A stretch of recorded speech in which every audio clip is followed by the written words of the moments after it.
I don't even know his last name, but now my baby has his face. That's what Charisse told herself the moment she saw her daughter's eyes. Not brown, not hazel. Ice blue. The same haunting blue eyes that stared into hers 10 months ago in a dark Boston hotel room. During a thunderstorm, a shared bed, and a night that should have never happened. She didn't ask for his number. He never asked for her story. They agreed on nothing permanent. No last names. No expectations. But something permanent happened anyway. Her name is Chantel. When her baby cried for the first time, she cried too. Not just from joy, but fear. Because now she had to make a choice. Stay silent, or find the stranger who held her like she was made of something rare, and tell him, "You have a daughter, and she has your face. I don't even know his last name. But now my baby has his face. Have you ever done something once, just once, and it changed your whole life?" Charisse thought it was one night. He thought they'd never cross paths again. But now she's staring into the eyes of a baby that looks just like a billionaire. What would you do if your child looked like a man who doesn't even know your name? Don't scroll. Hit that subscribe button. Stay with Mr. Charles' stories. Because you need to hear what happened when she finally found him. Boston never did know how to reign quietly. Thunder cracked against the skyline like the sky was at war with itself. Lightning lit up the city in short, angry flashes, and the sidewalks flooded faster than traffic could reroute. It was chaos. Wet, cold, and heartless. Charisse stood at the sliding glass doors of the Harbor Row Hotel, clutching her duffel bag like it was life support. Her curls were heavy with rainwater, her flats were soaked, and her patience was down to the last thread. She stepped up to the front desk, dripping and exhausted. "I have a reservation," she said, voice low and tired. The young woman at the desk tapped at her keyboard. Her expression softened with each click. "I'm really sorry, ma'am. It looks like we've run out of single rooms." Charisse's jaw tensed. "But I have a confirmation. You charged my card. It's right here." She unfolded the damp printout with shaking hands. The clerk read it, then nodded. "You did have a confirmed booking, but with all the flight cancellations we've been overrun. We had to start upgrading or combining people where we could." Charisse inhaled slowly, trying to keep her tone even. "So, what are you saying? There's only one room left. A suite." Her eyes narrowed. "Okay, I'll take it." The clerk hesitated. "It's already half occupied." A guest agreed to share. Said he didn't care who it was. Charisse blinked. "Or I take a room with a total stranger?" "I know this isn't ideal," the clerk said, a little too rehearsed. "But all the hotels in the area are sold out. We can refund you." "I don't need a refund," Charisse snapped, cutting her off. "I need a warm room and dry socks." The clerk typed something fast and handed her a keycard. "Room 409. Elevators to your left. I hope the storm lets up soon." Charisse didn't answer. She was already walking. The hallway was quiet, carpet squishy from tracked-in water. When she reached the 4th floor, she paused outside the door. Room 409. Her stomach flipped. She hadn't shared a room with a man in nearly 2 years. Not since him. And certainly not with a stranger. But tonight, she was too tired to be anxious. Her fingers trembled slightly as she swiped the keycard. The door clicked open. Warm light spilled from inside. And there he was. He stood near the minibar, in grey joggers, and a black t-shirt that hugged his broad chest like it had been tailored to him. His hair was dark, messy but sharp. A neatly groomed beard framed his strong jawline. And those eyes, blue like a winter morning, locked onto hers. He blinked, surprised. "I'm Dwayne," he said simply, voice low and calm. "Charisse." She stepped in cautiously, trying not to stare. The room smelled like cedarwood and something clean, expensive cologne that didn't scream, just whispered. "I assume they told you," he asked, raising one brow, "that I'd be sleeping beside a man I don't know."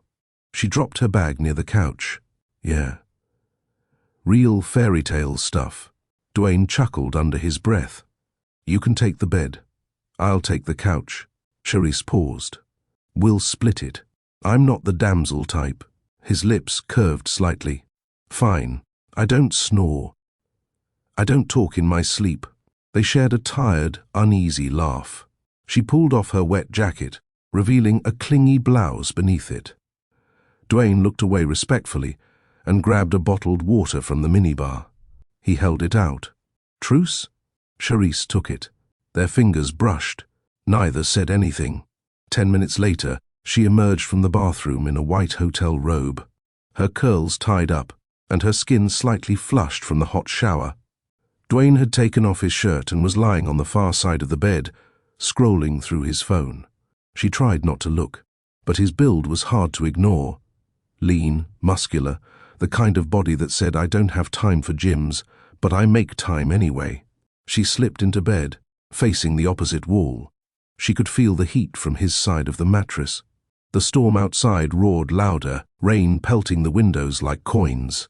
I don't usually do this, she muttered into the dark. Me neither, he replied quietly.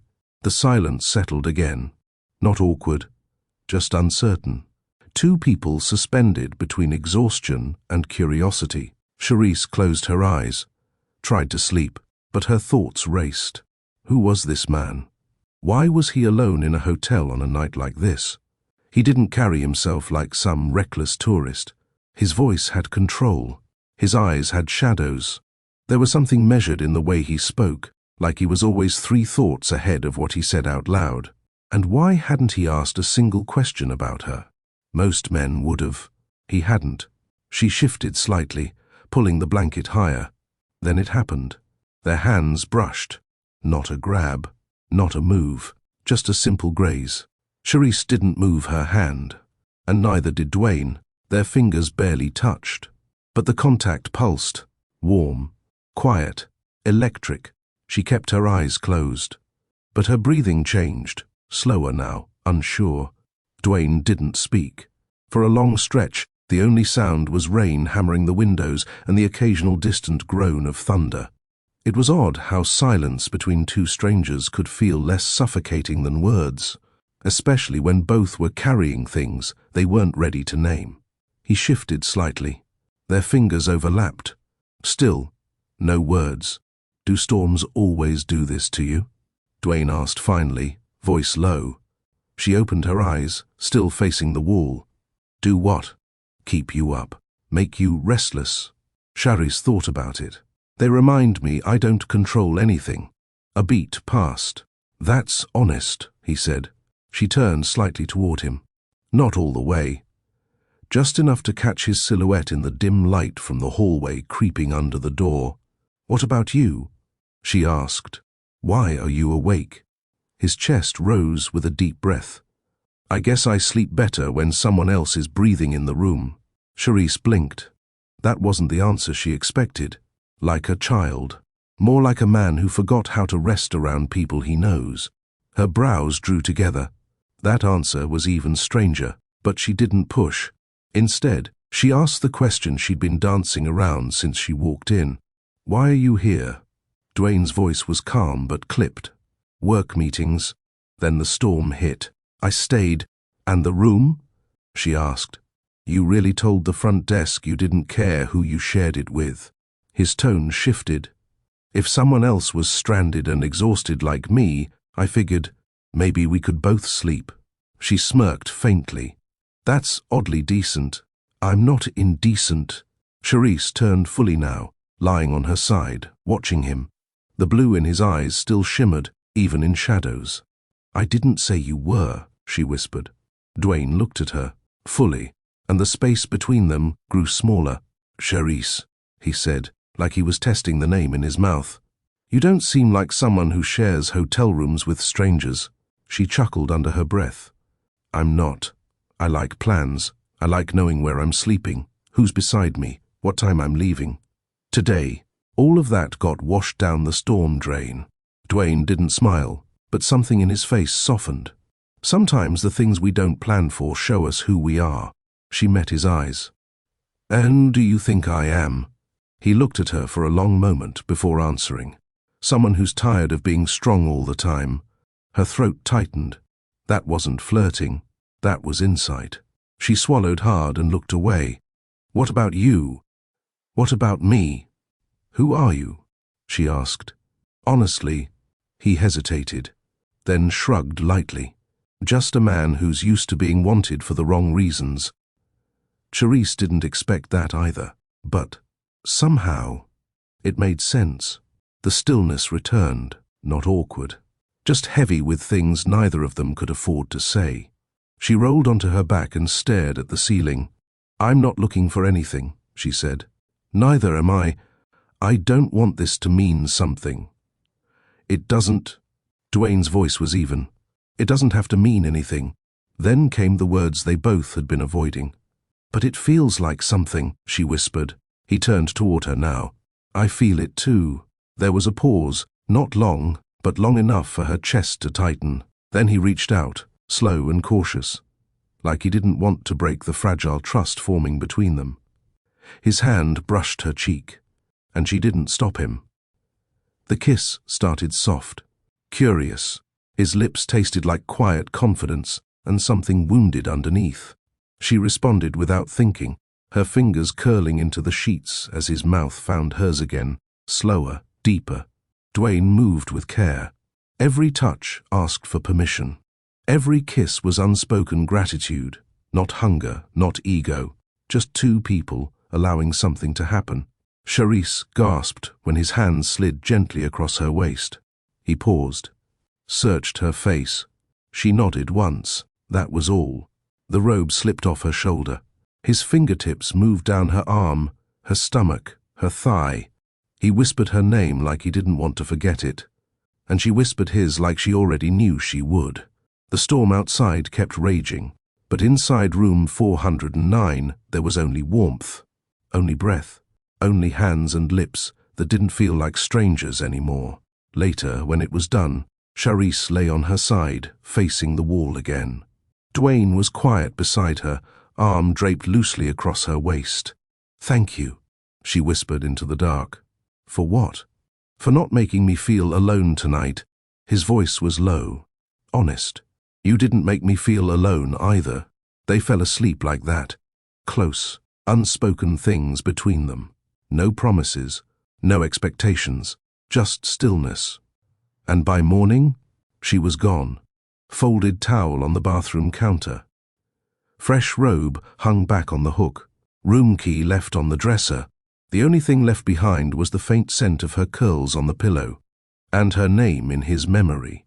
Dwayne woke up slowly, the morning light already stretching across the room in soft gold beams. The rain had stopped. The storm was gone. His hand reached across the bed instinctively. The warmth was missing. The curve of her body, gone. Only rumpled sheets and faint perfume remained. His brows pulled together before his eyes even opened. When they did, he turned to look at the space beside him. Empty. Quiet.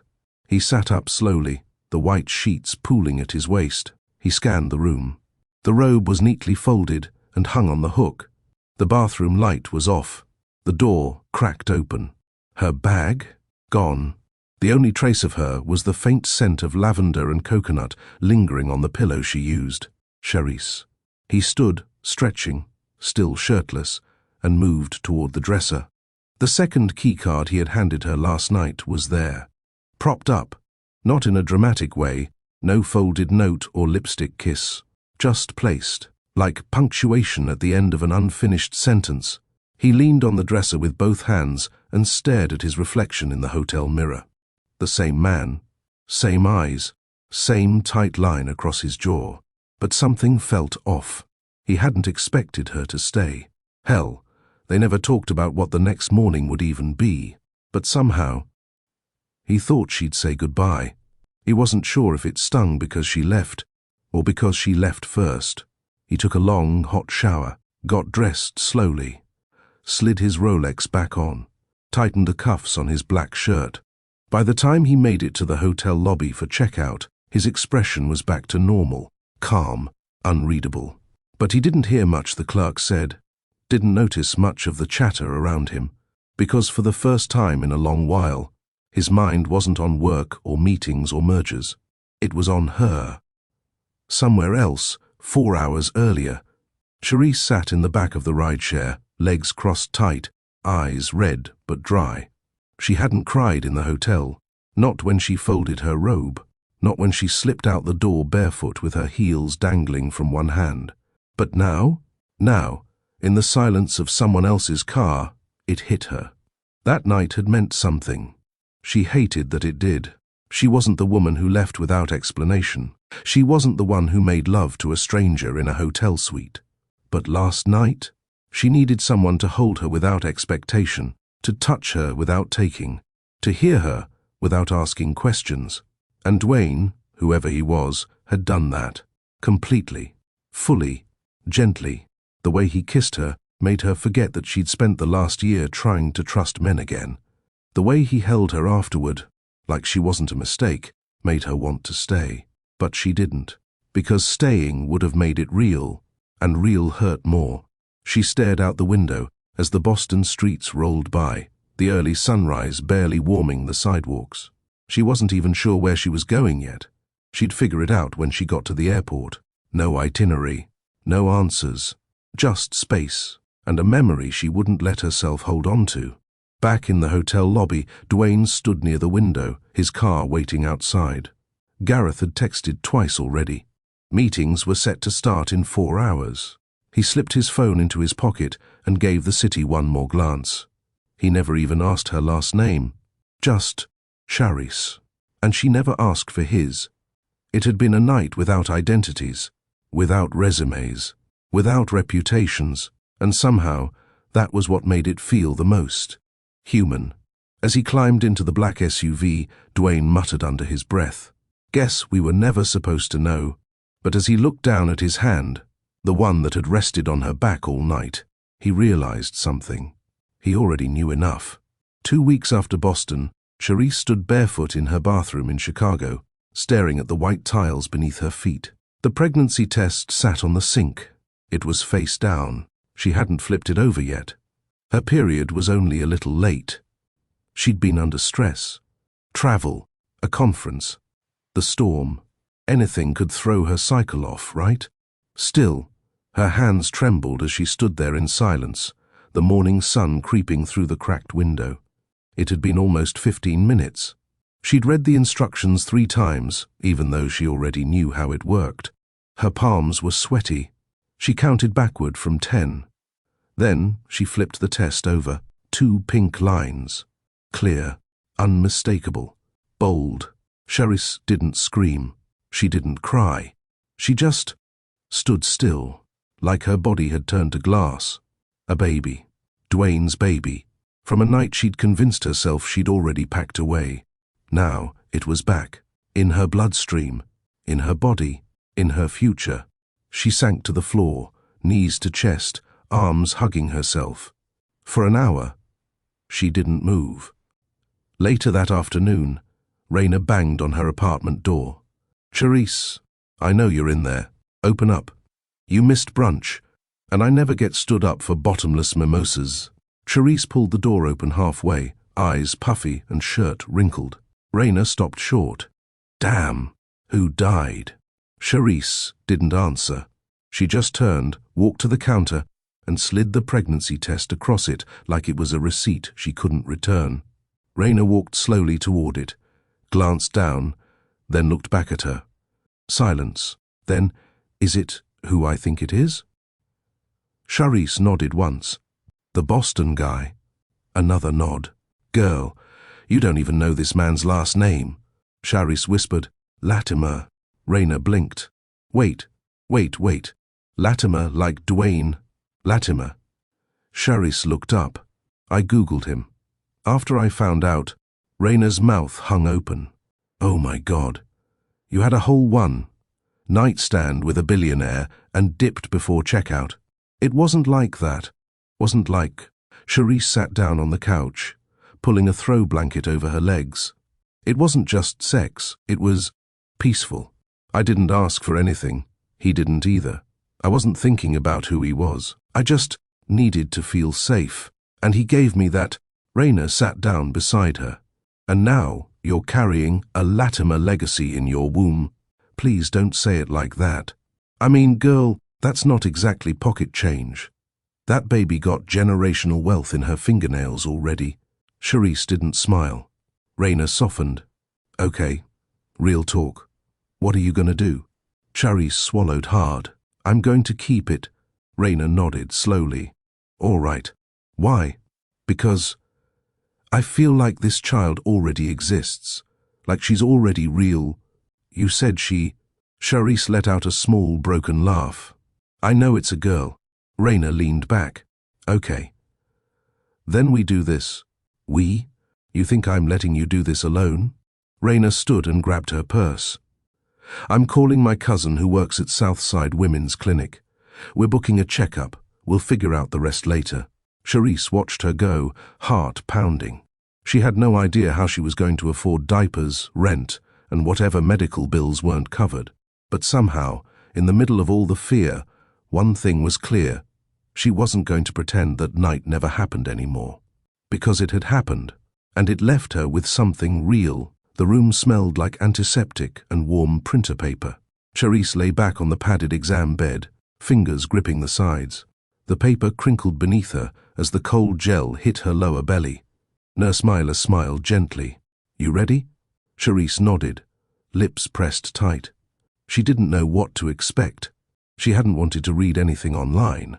She didn't even want to Google how many weeks she was. She wanted the truth from a heartbeat, not a search engine. The screen blinked, blurred, shifted. Then, suddenly the shape appeared. Small, curved, floating. Her baby. Her eyes filled instantly. Nurse Myla angled the screen. There she is. Charisse's voice cracked. You said she... The nurse smiled. Too early to tell for sure. But something about her makes me think she's already got a strong personality. Charisse let out a tearful laugh. Heartbeat strong. Growth's right on track. You're doing great. But Charisse couldn't hear anything else. All the fear, all the loneliness, all the what-ifs faded as that rhythmic thump-thump-thump filled the room. She wasn't alone. Not anymore. Later that evening, she sat at her dining table, staring at a blank notepad. Raina had texted 3 times that day, her tone louder with every message. You need to tell him. Charisse, you don't get to make that decision alone. He has a right to know, even if he's a billionaire. Charisse chewed on her pen cap. It wasn't that she disagreed. It was that she didn't know how to say it. How do you tell a man you haven't seen in months, a man you left without a word, that he left something behind inside you? She started writing. Dwayne, this probably isn't the message you ever expected. You might not even remember me clearly. She scratched that out. We shared a room during the Boston storm. I left early, but I didn't forget you. Not even for a day. Because I'm carrying something that belongs to both of us. Another pause. Her hand trembled. She pressed her fingers to her stomach. She tried again. I'm not asking for anything. I'm not chasing money or a last name. I just think you deserve to know that your daughter exists. She's healthy, strong, and when she kicks, I swear it feels like she already knows she came from a night that meant something. Charisse stared at the page, then folded it, not into an envelope, into quarters. She placed it in her jewelry box, beneath a pair of earrings she hadn't worn since that night. It wasn't time yet. She spent the next week waking up to soft kicks and staring at Google searches. Dwayne Latimer, interview. Where does Dwayne Latimer live? Latimer Ventures CEO, wife, kids, how to contact a CEO without PR, gatekeeping. All of it led nowhere. She watched one blurry interview clip of him on stage at a tech conference. Same voice, same eyes, different world. One she wasn't sure she belonged in. At the end of the week, she had a new OB/GYN appointment scheduled and a new commitment to herself. She would raise her daughter with or without his name. But she wasn't going to hide her forever. The Chicago sky was grey that morning, the kind of grey that settled in deep and stayed for days. Charisse stood at the window, one hand cradling the underside of her belly, the other gripping a lukewarm mug of peppermint tea. She was 9 months along now. Her ankles ached. Her back felt like it was made of bricks, and her emotions lived on the edge of her breath. The baby had been quiet that morning, not gone, just calm. Charisse rubbed slow circles across her stomach. "You know you're real, right?" she whispered. "Even if he never knows." The baby kicked gently in reply. Her hospital bag had been packed for 2 weeks. Every night she double-checked it. Every morning she repacked it. It gave her a sense of control she hadn't felt in months. That afternoon she walked 2 blocks for a cup of decaf, ignoring the stares. Chicago people were blunt and unfiltered. She heard a woman mutter, "Shouldn't she be on bed rest or something?" Charisse just smiled. Pregnancy had thickened her skin. She had to protect something more precious now. The pain came later that night, sharp, low, unrelenting. She was brushing her teeth when it hit. The toothbrush slipped from her hand and clattered in the sink. Then came the second wave, stronger, deeper. She grabbed her phone, hands shaking. "Pick up." "Come on." Raina answered on the 3rd ring. "Are you okay?" I think it's time." "You breathing heavy?" "Yes." "Okay. Stay where you are. I'm getting my shoes." 20 minutes later, Raina was at her door. She helped Charisse into the car with a towel over the seat and a playlist softly playing in the background. "Girl, if your water breaks in my back seat, you're detailing it." Charisse let out a painful laugh. "Just drive." At the hospital, everything blurred. IVs, paperwork, nurses with calm voices and too many gloves. The room was cold and loud and filled with machines Charisse didn't understand. She didn't want to see the monitors, didn't want to hear numbers or terms. She just wanted to hold her baby. Raina held her hand the entire time. "You're okay. You're doing it. You're already doing it." Charisse screamed when the contraction hit hard. "I swear," she gasped. "If this baby has his smart mouth, I'm mailing her to her father's mansion." "You don't even know if she's got his face," Raina laughed, trying to distract her. Charisse bit back tears. "I know." At 3:06 p.m., the crying started. Loud, strong, unmistakably alive. Nurse Myla smiled. "She's got lungs." They placed her on Charisse's chest, warm, slippery, squirming. Charisse broke. Tears fell down both sides of her face as she stared at her daughter for the first time. Curls already forming, skin golden, tiny fingers curling against her chest. And then the baby opened her eyes. Raina leaned in, then pulled back slowly. Her voice dropped. "Charisse." Charisse didn't answer. She was too busy holding the moment still. Those blue eyes, not grey, not hazel, not newborn slate. Blue, undeniably his. Later, after everyone left the room, Charisse sat upright in bed, cradling her newborn with both arms. The rain had returned outside, tapping softly against the hospital window. She looked down at her daughter. "You're real," she whispered. "And you look like a man who doesn't even know you exist." The baby yawned. Charisse kissed her forehead. "You deserve the truth. And someday I'll tell it. But right now, I just want to keep you to myself for a little longer." She leaned back, eyes still locked on that tiny face. Chantel, a name she had whispered in sleep for weeks before she ever said it aloud. Outside the hospital room, life went on. Phones buzzed, elevators dinged, births, deaths, emergencies, all spinning around the edges of the world. But inside room 312, a mother finally let herself feel the truth. Not guilt, not fear, just love, pure and full, and absolutely impossible to hide forever. 10 months later, Manhattan looked exactly the way Dwayne preferred it, sharp, cold, predictable. His days moved on a schedule that didn't tolerate delay. He didn't do birthdays. He didn't do press. He didn't do mess. He liked power that whispered instead of shouted.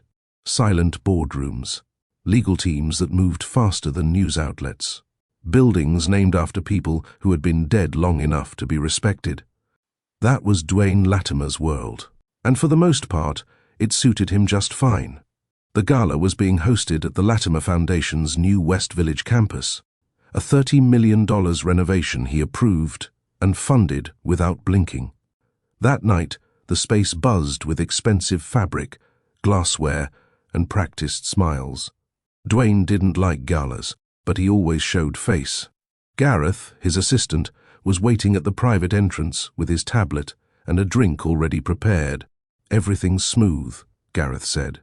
"Press is limited, guest list is curated, and you're scheduled to give your speech at 8:35. Dwayne took the drink. "How long do I have to be here before I can ghost?" 45 minutes minimum. If you leave before dessert, the press writes a story. If you leave after dessert, the donors feel ignored. Leave between entree and cake? They call you mysterious. Dwayne smirked. "Then keep the engine warm. I'm not sticking around for chocolate souffle." Gareth turned to check his messages. Then he paused. Froze, actually. "What?" Dwayne asked. Gareth blinked. "There's someone in the lobby asking to see you. She says it's urgent. She says it's about Boston." Dwayne's entire body went still. "Boston?" She wouldn't give a last name. His voice dropped. "What does she look like?" "Black woman. Maybe early 32nds. Natural curls, brown skin, holding a baby." Dwayne didn't breathe for a full second. "What color are the baby's eyes?" Gareth hesitated. "Blue." The next moment, Dwayne was walking. Fast. Through the hallway. Past security. Toward the lobby where donors weren't allowed, but staff had already been instructed to hold her in place. He could hear the sounds of cutlery clinking behind him. Laughter. Live music. But it all faded when he reached the corner of the room and saw her, Charisse, standing in a black coat, rocking a small baby wrapped in a blanket. She looked exactly the same, only heavier in the eyes, stronger, still beautiful. Dwayne stopped walking. She turned, like she felt him arrive before she saw him. And when their eyes met, everything stopped. He stared at her, then slowly looked down.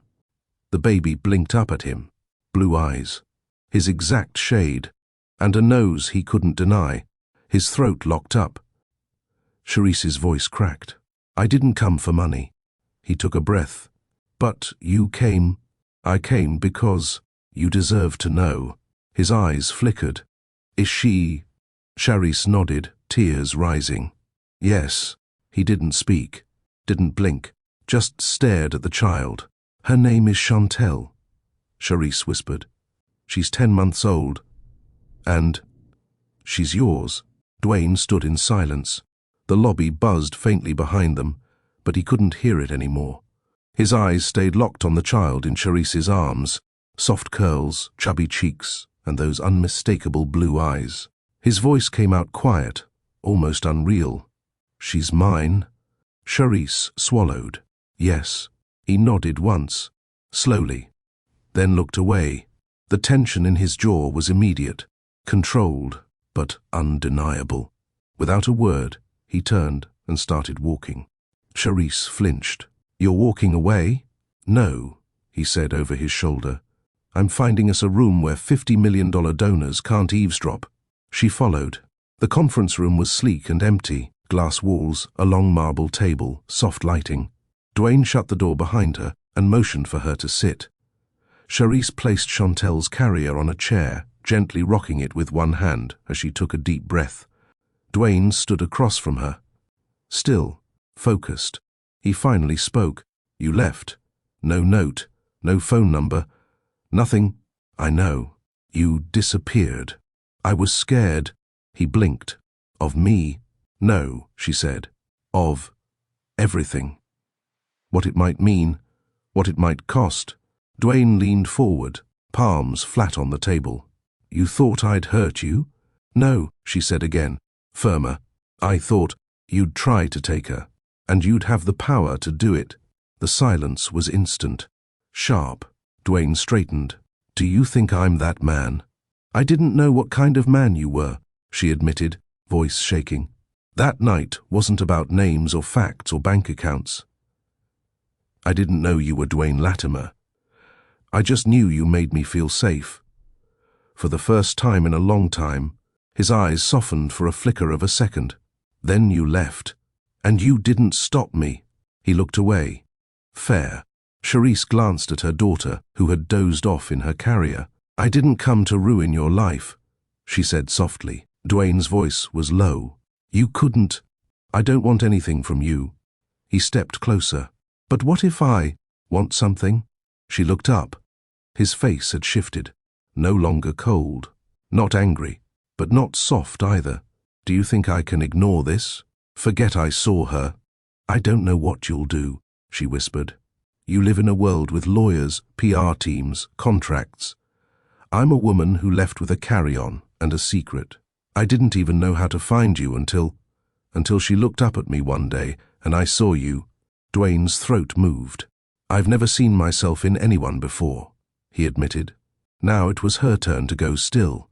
They stood in silence again. No one moved. The air between them thickened. You should have told me sooner, he said finally. Charisse nodded. You're right. I lost 10 months. I lost 10 years before I ever found myself again. Dwayne's eyes held hers, and for the first time since that night in Boston, neither of them ran. Dwayne stood still, his frame tense but composed. Charisse had gone quiet. She adjusted Chantel's blanket, then ran her thumb gently along the curve of her daughter's cheek. He watched her fingers, the way she handled the baby, steady, delicate, completely in tune. He wanted to say something thoughtful, but all that came out was, "Can I hold her?" Charisse froze. It was only 3 words, but they knocked the wind out of her. She didn't answer right away. Dwayne noticed her shoulders stiffen. Her fingers curled tighter around the carrier's handle. I won't hurt her, he said quietly. That's not why I hesitated. Then why? Charisse turned, eyes guarded. Because once you hold her, you won't be a stranger anymore. Dwayne didn't speak. He just looked at the child. Her little fingers twitched in sleep. Her blue eyes, his eyes, were closed now, framed by soft lashes. She was real, and she belonged to him, whether he'd planned it or not. I want to know her, he said. Charisse slowly unbuckled the safety strap and lifted Chantel out of the carrier. She stood there a moment, her daughter pressed against her chest, not moving. Dwayne held out his arms, firm, steady, palms open. Charisse's hands trembled as she passed Chantel over. Not because she doubted his ability to hold a baby, but because she knew what happened to her heart the last time she let this man hold her. Chantel stirred in his arms, adjusting her tiny head against his chest. Dwayne froze. For a man who'd given keynote speeches at the United Nations and negotiated billion-dollar acquisitions, without blinking, his body looked like it didn't know what to do with something so small. But then, slowly, he adjusted his hold, cradled her head, curved his arm under her, held her close, and exhaled, long, deep, unfiltered. Charisse sat in the nearest chair, watching them both. You ever held a baby before? She asked. Dwayne nodded without looking up. My cousin's son, years ago. Well, you're doing all right. He glanced at her. I wasn't sure she'd let me. Babies don't fake comfort. She knows who you are. That line hung in the air. He looked down at Chantel again, then ran a single fingertip across the back of her tiny hand. She grabbed it. His breath hitched. 10 months, he whispered. Charisse saw it, the grief hiding behind his stillness. She's healthy, she said. Strong. Curious. She doesn't like loud noises. She has a different cry when she's hungry versus when she just wants to be held. And when she hears music, her left foot always taps first. Dwayne chuckled, barely. You know her. Of course I do. He looked up at her. I want to. There it was. The sentence that changed everything. Not I deserve to, not I demand to, just I want to. Chantel stirred again and let out a soft sound, not a cry, but a murmur of comfort. Dwayne's hand rose and lightly patted her back the way he'd seen Charisse do it. Charisse folded her arms across her chest, unsure of what this meant. Did she want him involved? Did she want him around? Would he try to take over, control the narrative, offer money? No, not him. Not yet. Dwayne didn't move like a man trying to own something. He moved like a man trying to feel worthy of something he'd missed. "She has your mouth," he murmured. "And your eyes." He looked at Charis again, longer this time. "You named her Chantel?" She nodded. "It's beautiful. Thank you. Middle name?" "Aria." "Why Aria?" Charis leaned back. "It was the name I used to write in the corners of my journals when I was a teenager. Felt like a version of me I never got to become. When I met her, I felt like she completed her." Dwayne looked down again. "Then her name's perfect." Silence. Then he added, "And yours?" Charis blinked. "My name? I never asked. That night, I didn't even ask your full name." Her voice cracked slightly. "Charis Elamon." He repeated it softly. "Charis." She tried not to feel what she felt when he said it. But it was there, the pull, the memory, the unfinished connection. He glanced at his watch. "I have to speak in 20 minutes. Charis stood, reaching for Chantel slowly. Dwayne hesitated before handing her back. It felt like giving away something he didn't even realize he'd been missing. Charis adjusted the blanket. "We should go." He nodded. "Can I see you again?" She met his eyes. "To see her?" Dwayne stared at her. "To see both of you." Dwayne adjusted his cuffs as he stepped onto the stage. Applause broke out immediately. Donors, executives, reporters, investors, everyone in their place, everyone watching. He straightened his spine, forced his face neutral, and smiled once for the cameras. The screen behind him lit up with the Latimer Ventures logo. He could deliver this speech in his sleep. Had done it before. Could do it again. But tonight, the words felt foreign. Mechanical. His hands still remembered the weight of a 10-month-old girl with blue eyes and a tight grip on his finger. He cleared his throat. "Tonight isn't about wealth," he began. "It's about what we leave behind, the kind of impact that outlives us." His voice didn't waver, but his mind was nowhere near the podium. Across town, Charis sat in the back of a lift, Chantel tucked securely against her chest in a wrap carrier. The city lights blurred past the window. Her fingers played with the edge of the blanket as her daughter slept soundly against her. She had done what she came to do. She told him. He held her. And he didn't run. But the hardest part wasn't in what he did or didn't say. It was in the look on his face. That look she hadn't expected. Soft, unsteady, real. The man she remembered from Boston hadn't vanished into power suits and cold boardrooms. He was still in there, and that scared her more than if he'd turned out to be a cold-hearted billionaire cliché, because it meant something might actually start, and beginnings were more dangerous than endings. By the time she reached her apartment, Raina was already on FaceTime. "I'm gonna say this once," Raina said, her tone sharper than usual. "Don't fall in love with the idea of what he could be. Watch what he chooses." Charis slid off her shoes. "I'm not falling in love. You already did. You just did it silently." Charis dropped onto the couch. He asked to see her again. Raina raised an eyebrow. "And you said?" "I didn't say no, girl." "I didn't say yes either." Raina exhaled. "Charis, you're not dumb, you're soft, and soft doesn't mean weak. But please, don't mistake his regret for readiness." Charis blinked fast. That line landed harder than she expected. Later that night, the apartment was quiet.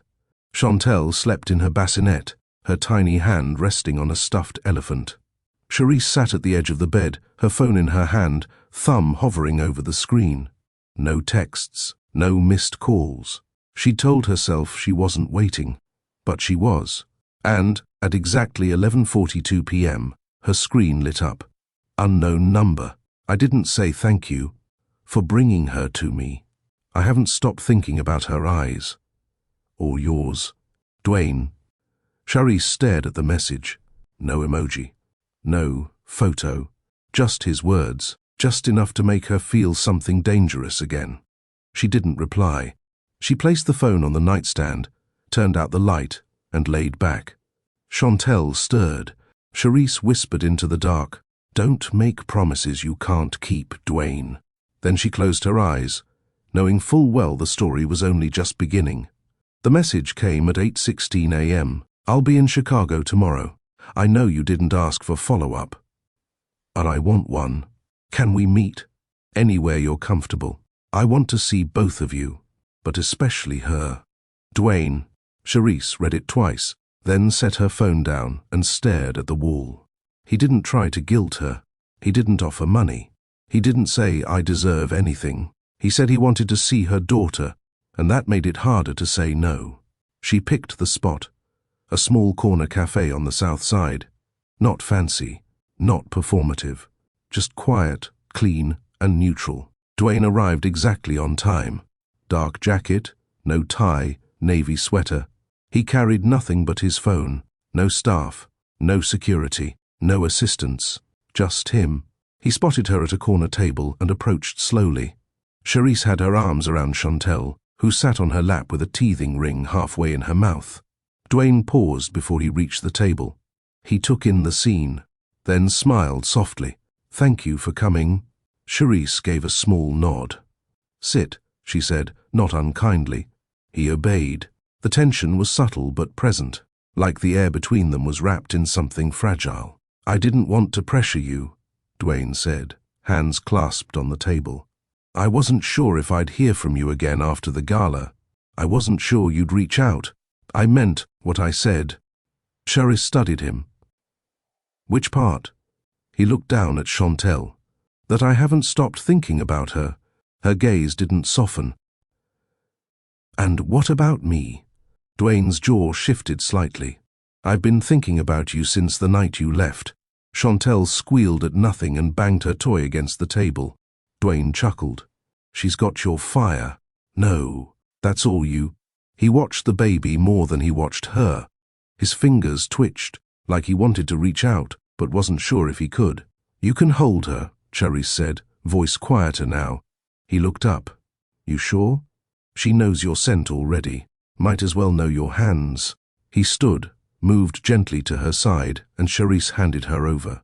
Chantel didn't cry. In fact, she stared up at him, blinking. Dwayne smiled. Hey, little one. She drooled immediately.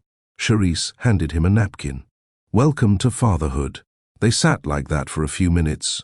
No words, just Dwayne bouncing Chantel, lightly on his knee, Charisse sipping lukewarm coffee, watching. Finally she asked, What do you want from me?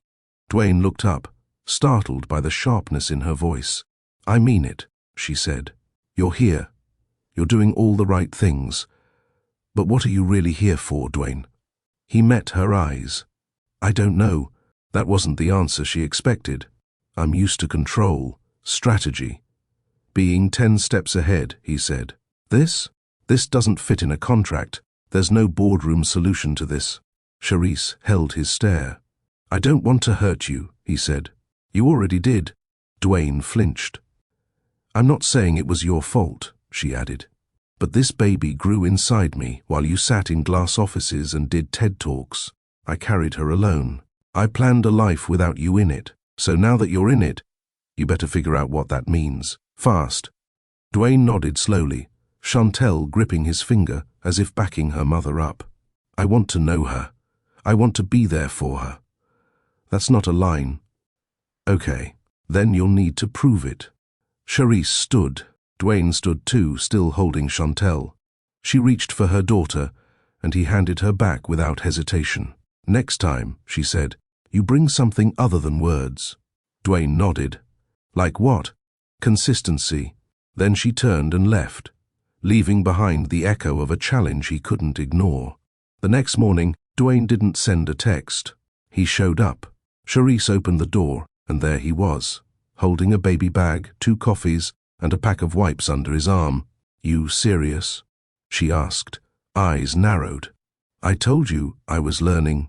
Dwayne, this isn't a class. This is a life. He nodded and handed her one of the coffees. Oat milk, 2 pumps of vanilla. No sugar. She squinted. How'd you remember that? You said it once. At the hotel. I was paying attention. Charisse blinked, then stepped aside. For the next 4 days, he kept showing up. Not in a flashy car, not in a suit. Just him, dressed down, eyes tired, hands steady.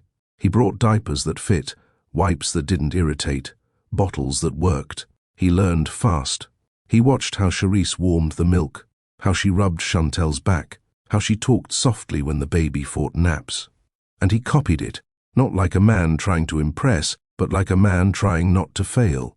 Charisse didn't make it easy. She didn't rush to hand over parenting decisions.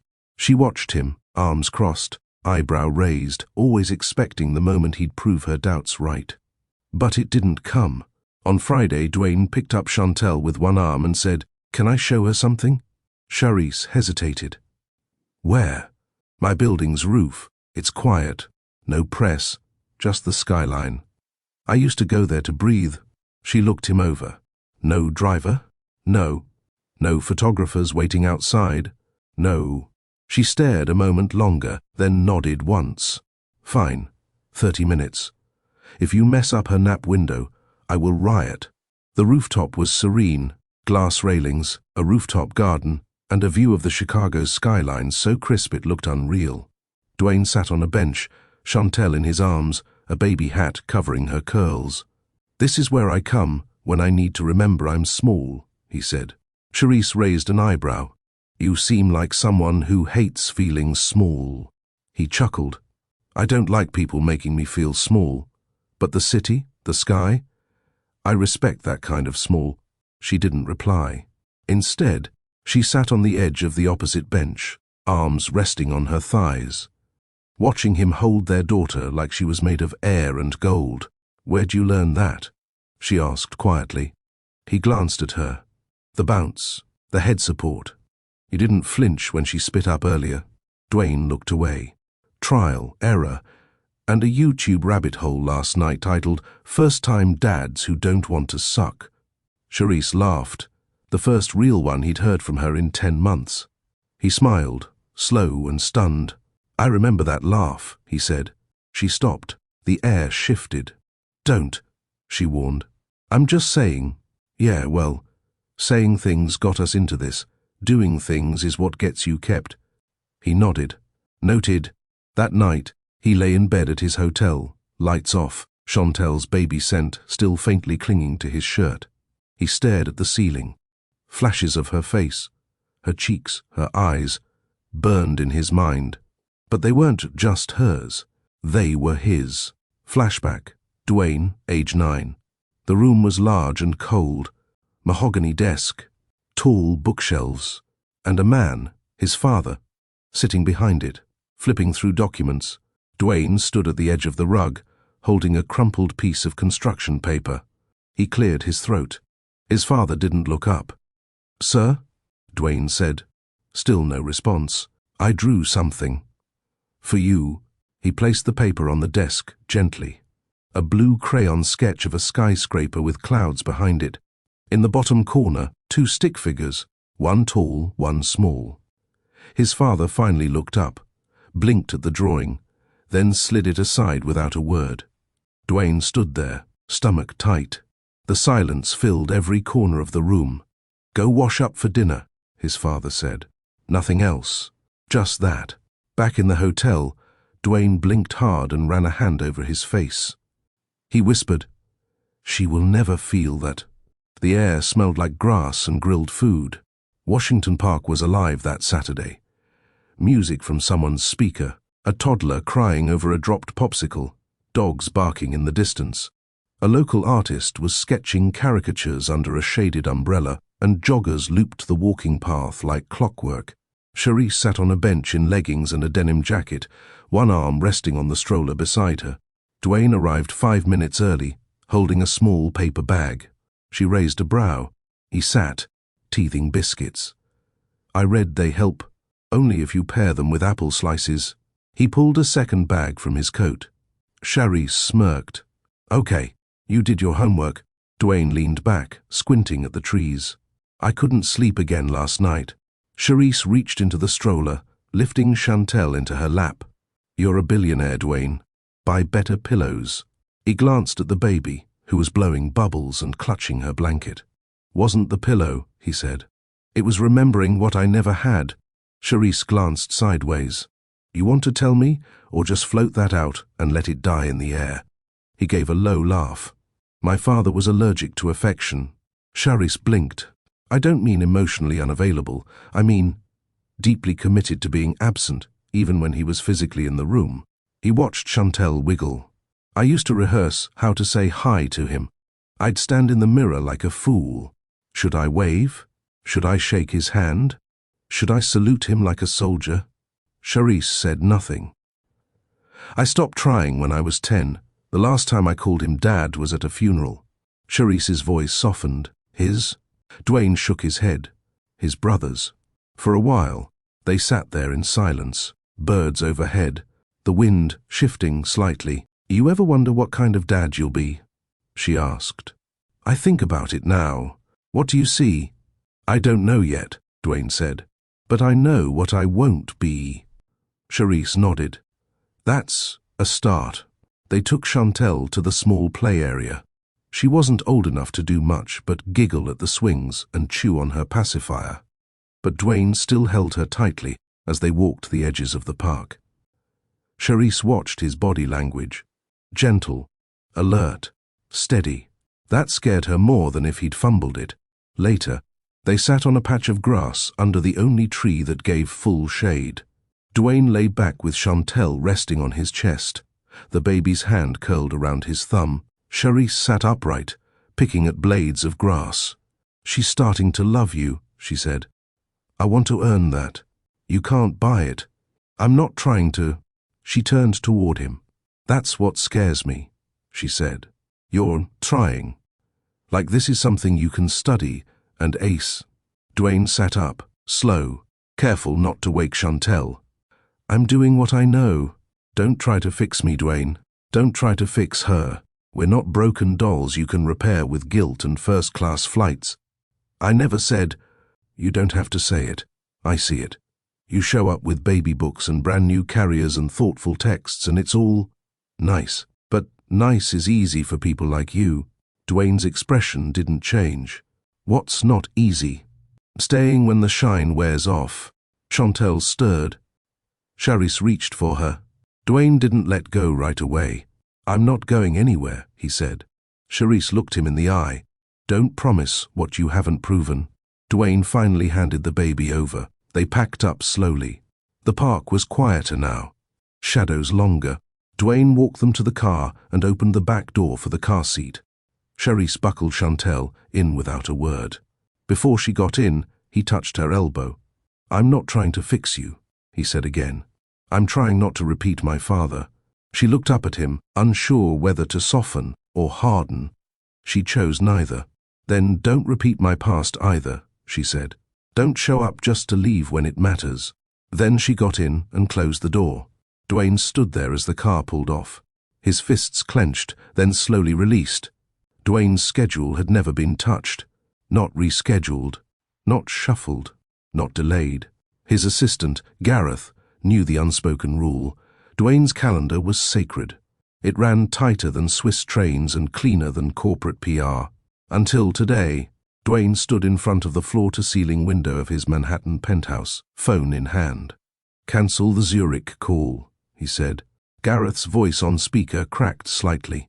Sir, that's a 7-figure contract waiting on your signature. You've been planning this call for 3 weeks. I said, cancel it. A pause. I'll inform them. Dwayne ended the call without further explanation. Charisse wasn't expecting him that afternoon. She opened the door in a loose black tee, sweatpants and socks. Her curls were up. No makeup. Baby cereal on her forearm. Dwayne stood in the doorway with a stuffed rabbit and a fresh pack of organic diapers. She raised one eyebrow. You missed a meeting for this? He walked in without answering and set the items on the couch. Dwayne, she said more firmly. He turned. I'm here to see my daughter. You have a global company to run. She's not a conference. I can't call in later. Charisse stood in the middle of the living room, unsure how to respond. She didn't recognize this version of him. Or maybe this was the real one. And the one from Boston, the charming man with the stillness and hotel robe, was just the beginning. Chantel shrieked from the baby mat and kicked her feet in rhythm. Dwayne knelt, scooped her up, and spun her gently once before settling her against his shoulder. She giggled wildly. Charisse sat down on the arm of the couch, watching, arms crossed. Guard up, but loosening. "She likes the giraffe blanket," she said. Dwayne turned toward the folded laundry on the coffee table. "This one? She only sleeps through the night if it's next to her." Duly noted. Charisse let herself watch. Really watch. The way Dwayne bounced without needing prompting. The way he caught the bottle mid-fall with ease. The way he didn't flinch when Chantel drooled straight into his collar. He was clumsy at first, but never careless. Hours passed quietly. They ordered lunch from a local deli and fed Chantel mashed peas and applesauce, while the news played softly in the background. Charisse brought out photo albums. Nothing curated, just raw prints in sleeves, the first sonogram, hospital bracelet, blurry napshots, milk-drunk smiles. Dwayne studied each one like they were blueprints. "You printed these." "I didn't want her whole life to live in a cloud drive," Charisse said. "She deserves pages." He nodded. "She's already grown so much," he said. Charisse swallowed. "She's learning how to say new sounds." Dwayne turned to the baby. "What's the first word gonna be, huh?" Chantel slapped the edge of her high chair and squealed. Dwayne leaned close. "Dada?" Charisse rolled her eyes. "She's not." "Da," Chantel said clearly, fingers curled tight. Both adults froze. "Da," she said again, now smiling. Dwayne blinked. "Wait, was that?" Charisse's breath caught in her chest. Chantel giggled. "Da, da." The room went still. Dwayne reached for her, slower now, and pulled her gently into his arms. She repeated it again. "Da-da," once more, like she knew. Charisse's eyes filled instantly, but she blinked it away. She's been babbling for days, but that was clear. Dwayne looked down, stunned. "She knows me. She trusts you," Charisse whispered. "That's not the same thing." He nodded, but the words still shook him. His daughter had chosen him, with her voice. Later, after the baby was down for her nap, Dwayne stood at the window, arms crossed. Charisse approached, still quiet. "Today was a moment," he said. Charisse leaned against the doorframe. "Don't just be a moment, Dwayne." He turned. "What do you mean?" "You've had a lot of moments in your life. Public wins, headlines, donations. But those fade." He stepped closer. "Be the man," she said. "Not the headline, not the calendar event, not the emergency contact. The man, the one who stays." Dwayne didn't respond right away. Then quietly, "I want to." Charisse nodded once. "Then start tomorrow." Charisse slammed the door so hard the walls rattled. Her pulse drummed in her ears. Dwayne's face. His eyes. The fact he had the audacity to show up again after all that. She paced her living room, fists clenched. Chantel, now 8 months old, sat on the carpet with her favorite teether, babbling like the chaos didn't matter. Charisse peeked through the blinds. He was still standing there, soaked, not moving. "What do you want, Dwayne?" She muttered under her breath. "Another photo op, or did you forget to leak something?" She turned away, arms crossed. The sound of soft rain hitting her porch roof blurred into the background as old memories forced their way in. Boston, the storm, the bed they shared, his warmth, his restraint. She remembered how his hand rested beside hers and didn't pressure her to take it.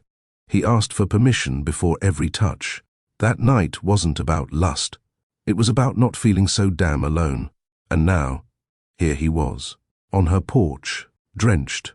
She looked at Chantel. The baby looked up and smiled. Her blue eyes sparkled with curiosity. Charisse sighed. Why the hell did he come now? The night deepened. The storm didn't let up. Through the window, Dwayne remained still. He didn't knock again, didn't call, just stood. Raina called 3 times. Charisse ignored every one. She put Chantel to bed in the room across the hall. The baby cooed and reached for her mom's curls, always fascinated by their bounce.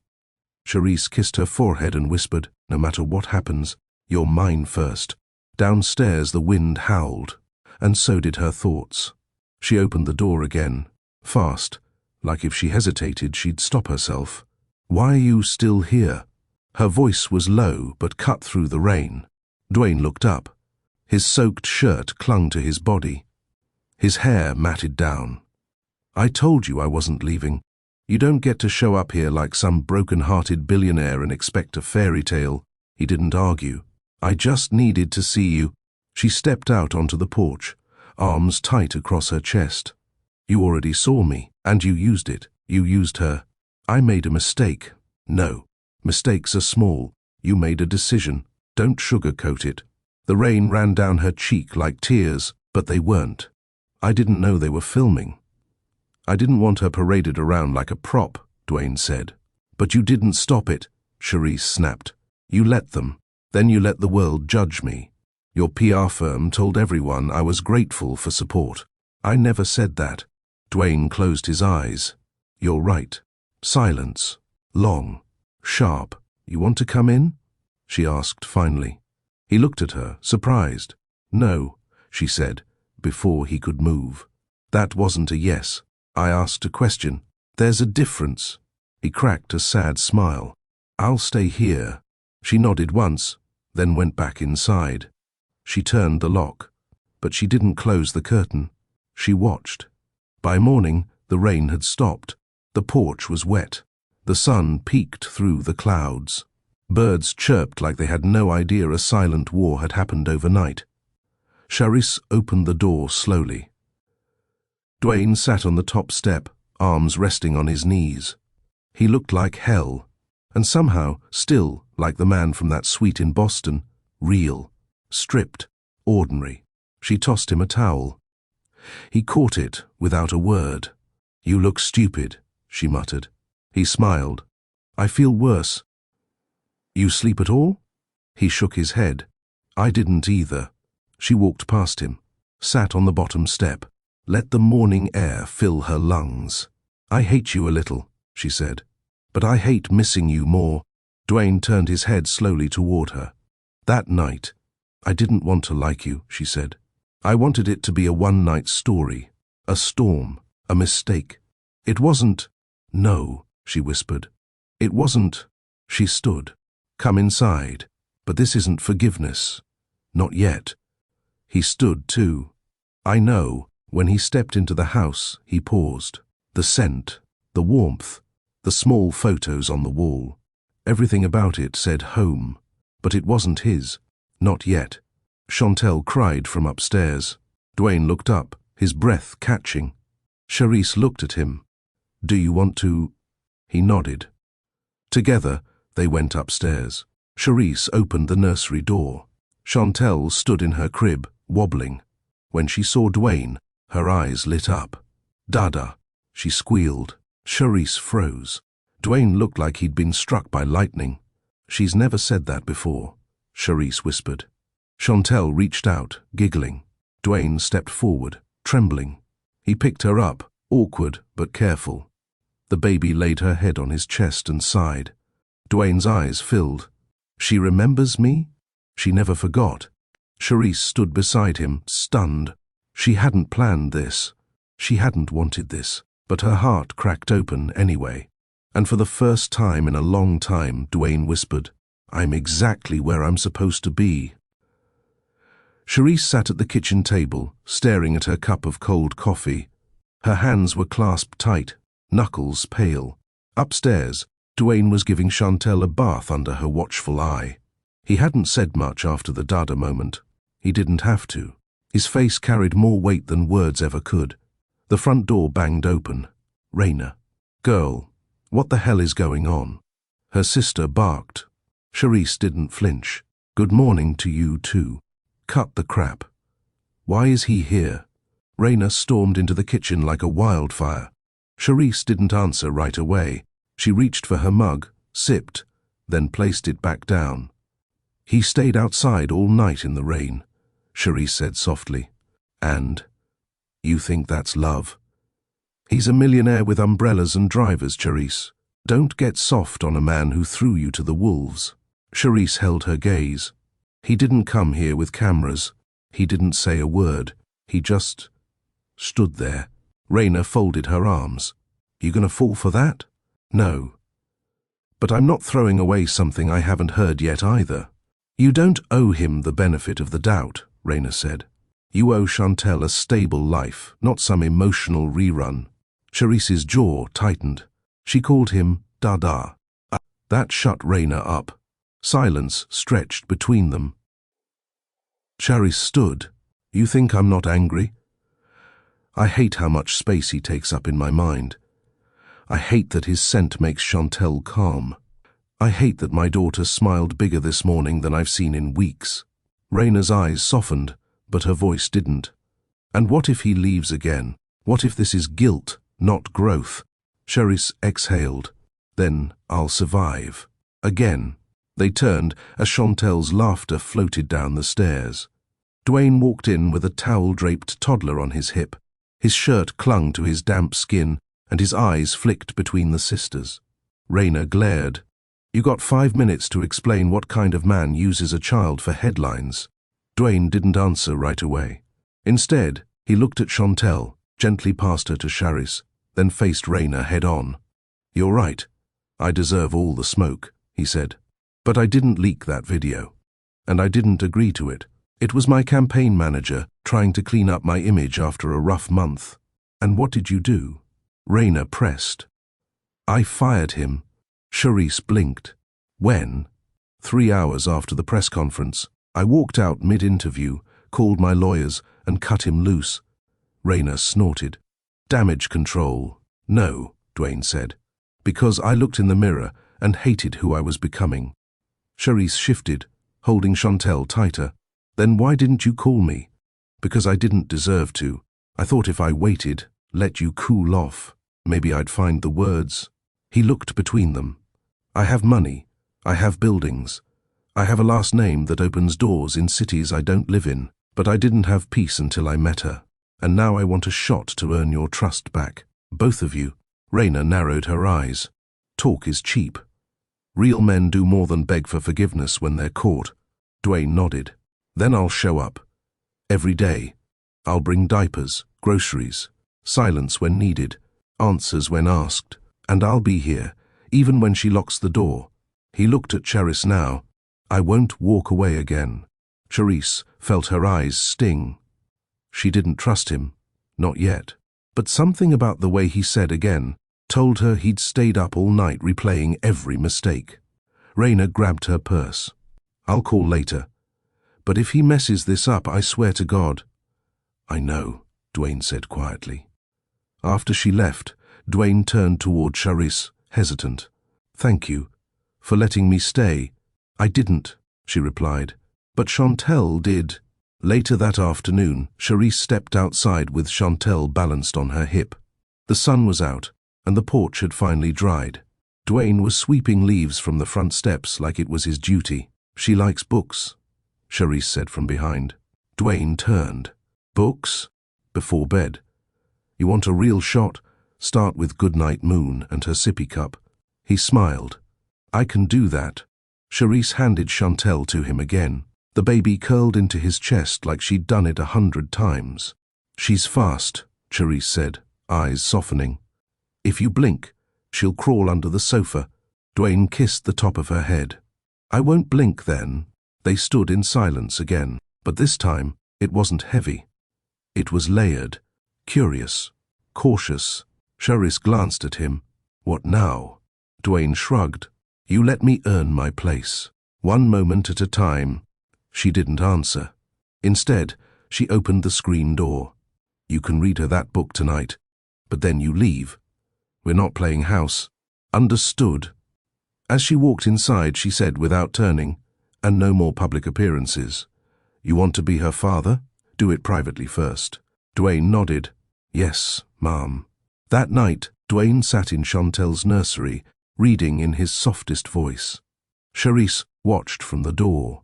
He pointed at the pictures, gave each animal a funny voice, and Chantel giggled like she'd found her whole joy in the sound. Charisse leaned against the doorframe, heart heavy. She didn't want to love him. She didn't want to need this. But she did. And when she looked at them, she saw something terrifying. Hope. Charisse hadn't planned dinner for 3. She barely cooked for 2 most nights. But when Dwayne texted from the grocery store asking what Chantel liked for snacks, she didn't stop him. Now, he stood at her stove, sleeves rolled, apron on backward, trying to figure out how to season green beans without turning them to mush. "You sure this is edible?" Charisse asked from the counter, arms crossed but amused. Dwayne looked up, eyes tired but happy. "I watched a YouTube tutorial. That's not comforting." Chantel was on the floor beside them, smacking 2 measuring cups together like they were cymbals. "Baby girl approves." Dwayne grinned. Charisse shook her head. She'd approve of cardboard if you smiled while serving it. Dinner was simple: grilled chicken, beans and mashed potatoes from a box. Nothing fancy. But for the first time in months, the kitchen didn't feel like a battlefield. Dwayne pulled out a chair for Charisse. "Ladies first." She arched a brow. "You don't have to perform."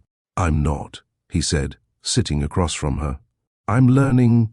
Chantel was in her high chair, flinging spoonfuls of mashed potatoes onto the floor with glee. Charisse sighed. "She's teething. Everything ends up on the floor. Even her dad," Dwayne muttered. Charisse snorted. She hadn't meant to. But it slipped out. For a few seconds, they just laughed. And it wasn't forced. It wasn't fake. It wasn't desperate. It was just them, unguarded. "You used to cook for me," Dwayne said after a moment, softer now. "That first year. I miss that." "I used to think you noticed," Charisse replied, picking at her plate. "Then you started eating at meetings, coming home late, forgetting leftovers. I stopped trying." Dwayne looked at her. "I noticed." Charisse set down her fork. "You didn't say anything. Because I thought if I said how good you were, I'd owe you time. And I didn't have time to give." "That's not an apology." He nodded. "It's a confession. The apology is, I'm sorry I made you feel invisible." She didn't respond, but he saw it in her eyes, that crack in the wall, that moment where her chest rose slower, her lips pressed tighter. "I never stopped looking at you, Charisse," Dwayne added. "Even when I was stupid. And now I'm trying to see you the way I should have from the start." Chantel squealed mid-pudding cup, smearing it across her cheek. Charisse stood, grabbed a wipe, and cleaned her up quickly. "She doesn't understand any of this, Dwayne.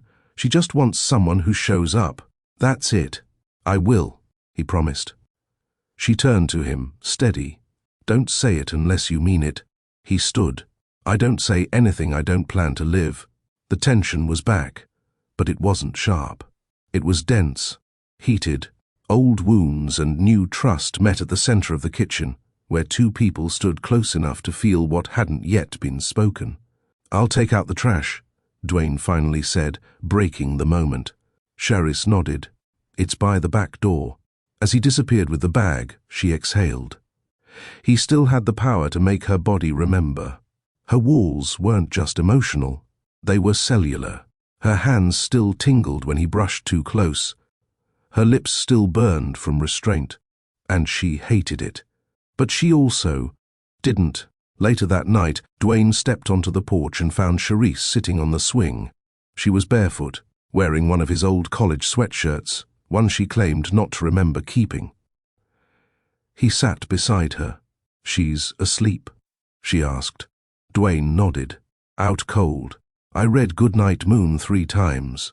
She likes the rhythm. It calms her." He looked over. "You taught me a lot of things I didn't pay attention to before. You weren't listening. I am now." A beat passed. Charisse glanced up at the sky. "When I was pregnant, I used to sit out here and talk to the moon." Dwayne smiled softly. "About what?" "Everything. How scared I was. How mad. How lonely." She paused. "I used to pray she wouldn't look like you." Dwayne's smile faded. "Ouch. Because I didn't want to love you through her." Her voice cracked. Dwayne didn't speak. "I was afraid every time I saw her eyes, I'd forgive you." "And did you?" "No," she whispered. "But I learned to separate the two." She's not my regret, she's my reason. Dwayne nodded, quietly. Then, I hated myself when I found out. Charisse turned. Found out what? About Chantel. I saw a photo. She was wearing a pink hoodie and had crumbs on her face. I felt something snap. You didn't come then. I didn't think I deserved to. She blinked, unsure how to respond. I'd been running from the truth so long, I didn't know how to walk toward it, Dwayne added. But when I saw that picture, I knew I was already too late. She didn't care, Charisse said. Dwayne looked up.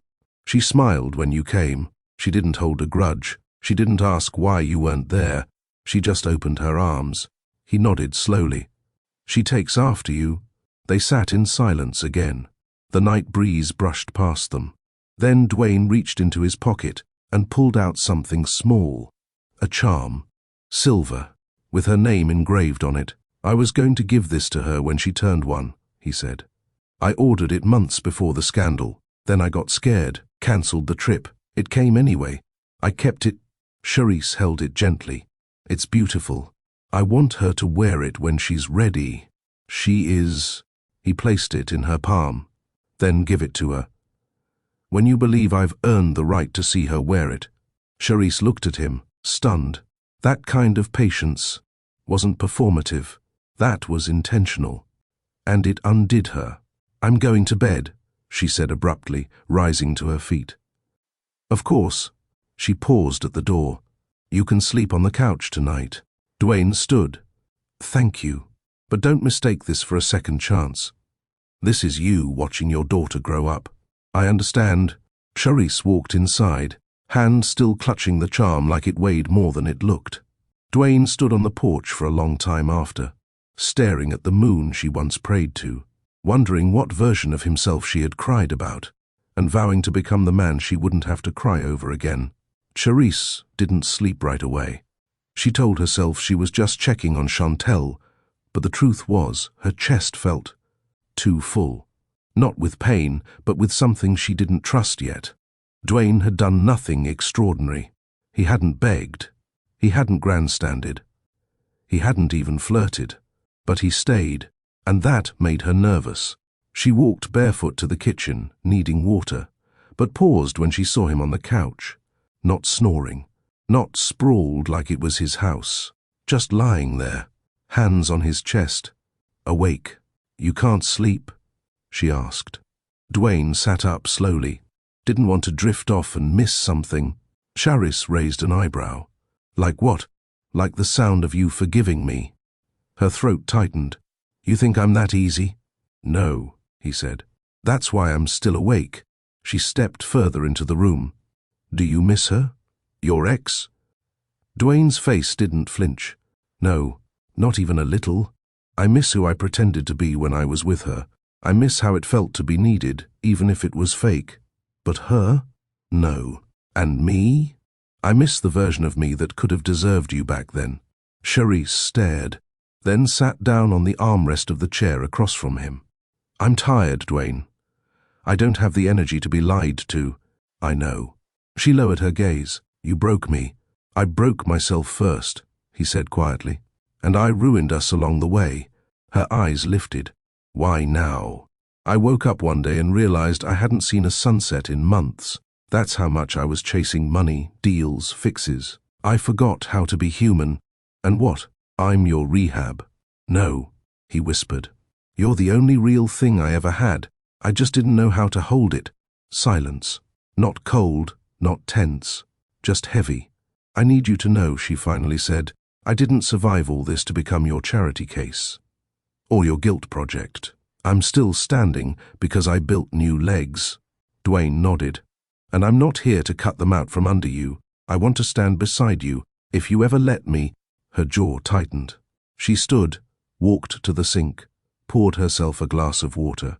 Chantel is all I've had for months, and even with her, there were nights I felt like no one saw me, like I didn't exist outside of sippy cups and exhaustion. Dwayne's voice cracked. I should have been there. I cried the first time she took her first step. Alone, no one to witness it. I filmed it for nobody. Dwayne dropped his head into his hands. I'm not telling you that to make you feel bad, she continued. I'm telling you that because if you walk out again, I won't re-break myself trying to pull you back. He stood, walked over slowly. I'm not walking out.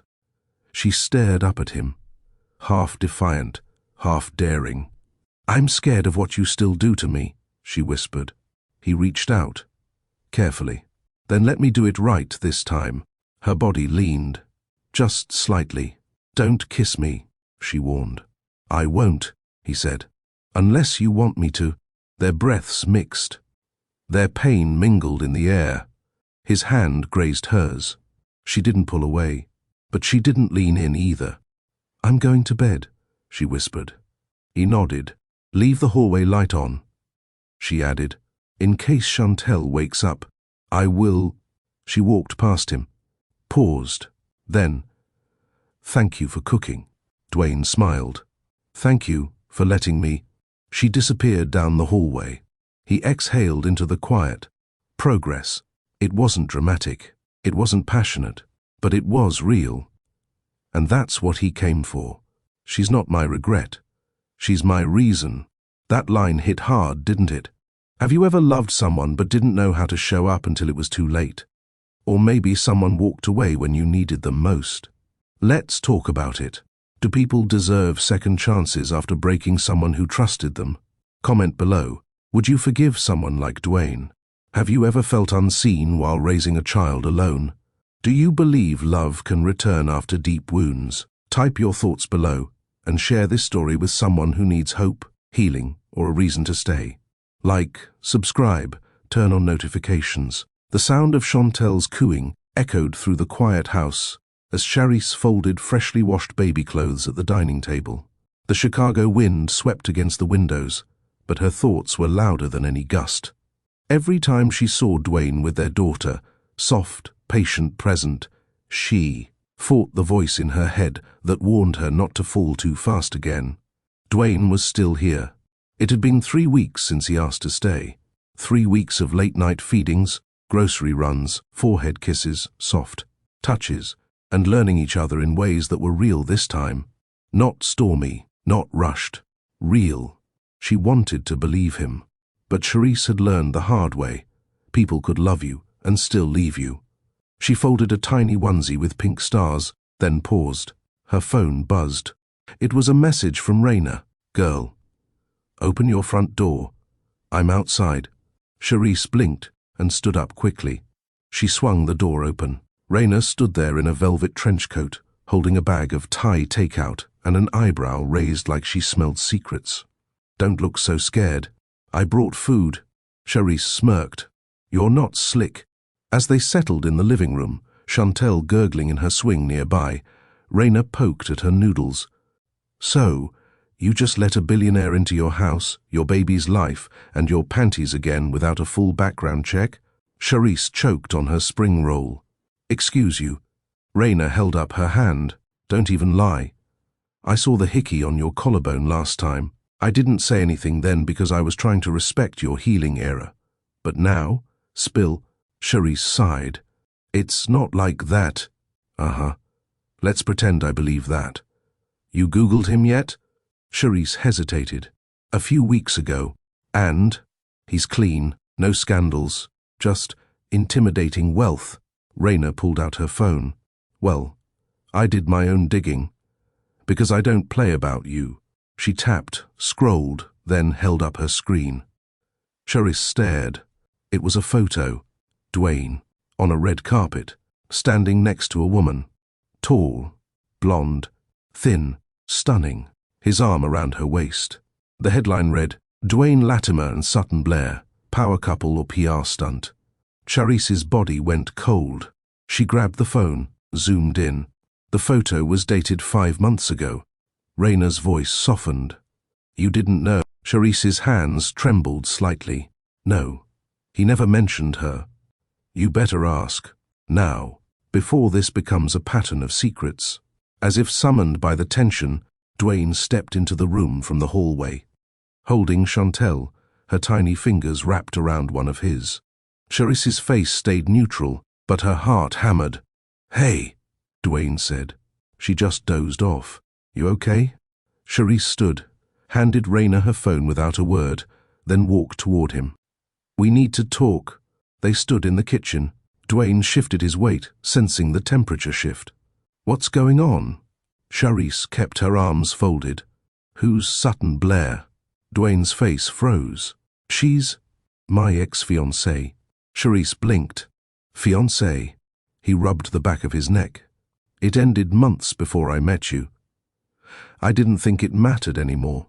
Then why are there photos of you together? 5 months ago. Dwayne looked down. That was a charity event. We were both on the donor board. PR insisted we pose together. Nothing happened, I swear. Charisse held his gaze. You should have told me. You didn't ask. That's not an excuse. He stepped closer. You think I'm hiding something? She didn't answer. Instead, she looked down at her hands. I've spent most of my life being someone's secret, Dwayne. I can't raise my daughter in a shadow. Dwayne took her hands.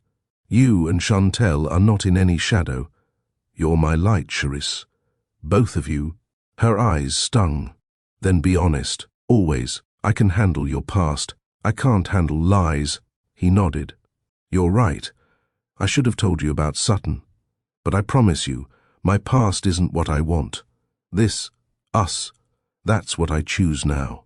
Silence stretched between them. Then Chantel cried in the next room, and they both turned toward the sound. Charisse broke first. I'll get her. But Dwayne stopped her gently. Let me. She likes when I hum to her. He disappeared down the hall. Raina peeked into the kitchen. You're good? Charisse sighed. We're figuring it out. Raina nodded. Good, but don't stop asking the hard questions, sis. Love isn't scared of the truth. Later that night, Charisse sat alone in the backyard with a cup of tea. Dwayne stepped outside, wrapped in a hoodie. Can I join you? She nodded. He sat beside her, quiet for a moment. I know I come with baggage, he said, but I've never felt like this with anyone, not even Sutton. I don't want you to doubt that. She looked at him. What did she want from you? Legacy, prestige. I was a status trophy for her family, and I played the role until it felt like I was suffocating. Charisse sipped her tea. And what do I feel like to you? He turned to her. A heartbeat. The wind rustled. A distant siren hummed. Then she asked softly, do you see us long term, or are we just a detour from your real life? Dwayne turned his body toward her fully. You're not a detour. You're the destination. Her guard cracked. He reached for her hand. This time, she didn't pull away. And in the quiet of the Chicago night, she let herself lean into what scared her the most. Hope. The sun filtered through the blinds in gentle strips, cutting across Charisse's cheek as she lay motionless on the couch. She hadn't meant to fall asleep, especially not on the living room sofa with the TV still playing soft lullabies from the night before. But her body had reached its limit. Between feedings, bills, and emotions she didn't know how to name, her strength had collapsed under its own weight. A soft knock pulled her eyes open. At first, she thought it was a dream. Then it came again, deliberate, patient. She sat up slowly, heartbeat quickening. It was too early for Raina, and she hadn't ordered anything. She rubbed her eyes and shuffled barefoot to the door. She opened it halfway. Dwayne stood there, not in a designer coat or a polished three-piece suit, not with a driver behind him or an assistant rushing to catch up. Just Dwayne, in jeans, a sweatshirt, and a look on his face that undid her. You looked for me? She asked, voice small. Dwayne nodded. Everywhere. She hesitated before opening the door wider. He stepped inside, eyes scanning the small space, the baby swing in the corner, the toy, giraffe near the folded laundry, the framed photo of Charisse and Chantel by the window. His gaze lingered on the last one. She's beautiful. Charisse swallowed hard. She has your eyes. He turned back to her. You left before I could ask your last name. I didn't know yours either. I'm sorry, he said softly. I should have asked. They stood facing each other, two people who had only shared one night but had made something permanent. Something breathing, laughing, growing. A cry came from the hallway. Chantel's. Dwayne froze. Charisse held his eyes. You want to meet her? His nod came slowly, like he was still trying to process the reality in front of him.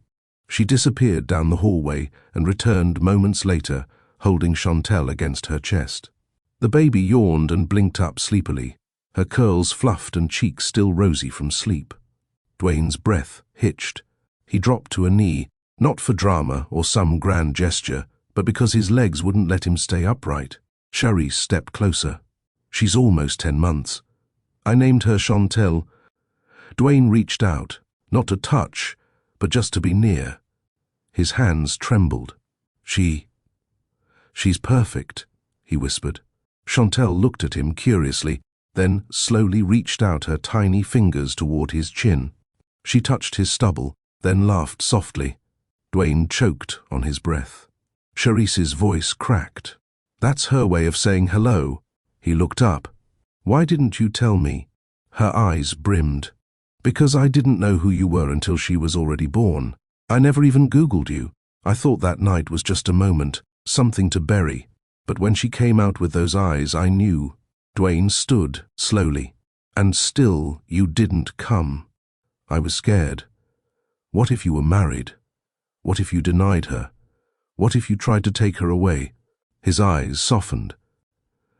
Charisse, I'm not my father. Silence thickened between them. She placed Chantel in the swing and stepped back. I don't need anything from you. Not money, not help. But she needs me. Charisse looked away. She has me. I'm not trying to take your place. I'm trying to earn mine. Those words settled into her like warmth she didn't want to admit she needed. Then start slow, she whispered. She doesn't know you. Dwayne nodded. That's fair. She motioned toward the couch. You want to hold her? His face broke into something close to fear, then softened into awe. Yeah. I do. She gently picked up Chantel again and placed her in his arms. Dwayne held her like she was glass, careful, reverent. Chantel blinked at him, studied him, then curled her fingers into his shirt. He laughed under his breath. She's got a grip. She's curious, observant. She doesn't just smile at anyone. Dwayne met Charisse's eyes. Neither do I. She froze, swallowed, then turned away to hide the tears burning down her cheeks. Later that afternoon, Dwayne sat cross-legged on the living room floor with Chantel bouncing gently in his lap while Charisse cooked in the kitchen. Every few minutes, he'd sing her something soft or mimic her babbles. Charisse peeked around the corner more than once, watching him slip so easily into the role she never thought he'd want. He looked up and caught her. Hey, she likes apples, right? Charisse nodded, heart tight. Mashed. Dwayne grinned. Got it.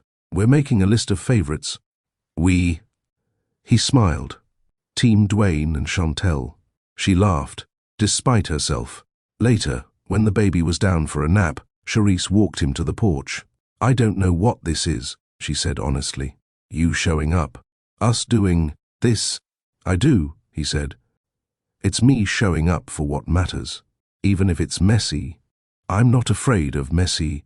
Her jaw clenched. But I am. I've held it together for almost a year. I don't get to fall apart now. He stepped closer, close enough that she could feel the heat of his chest. Then don't fall apart. Let me help hold it up. You're a billionaire, Dwayne. You live in glass towers and boardrooms. I live here. On porches. I'll build a porch in every city if that's what it takes. She blinked, heart skipping. I'm not asking for forever, he said. Not yet. I'm asking for a chance. Her throat tightened. What about the press? Your image? You don't even know what people would say.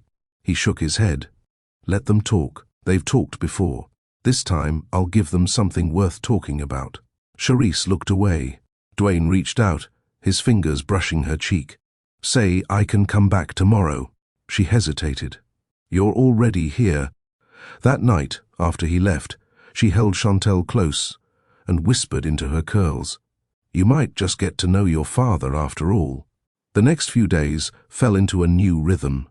Dwayne came by every evening after work, Sometimes he brought food, sometimes toys. Once, he brought a tiny blue book of lullabies he remembered from his own childhood. Charisse watched from the kitchen as he read softly to Chantal on the rug. She didn't want to smile, but she did. One evening, he stayed past dinner. They sat on the porch, baby monitor between them, city lights blinking in the distance. "I should go," he said, "before it gets too late." "Right," but neither moved. Dwayne looked at her. "You haven't asked me why I'm not running. Why I'm not scared." Charisse tilted her head. "Okay. Why?" He leaned forward. "Because nothing I've built matters if I don't have someone to share it with. I spent my whole life earning money, but that night in Boston, you made me feel real." She stared at him. Her fingers curled around the porch swing's armrest. He continued, "I've had women throw themselves at me for years, but no one ever looked at me the way you did. No one ever left me either. I had to," she said. "I was protecting my heart."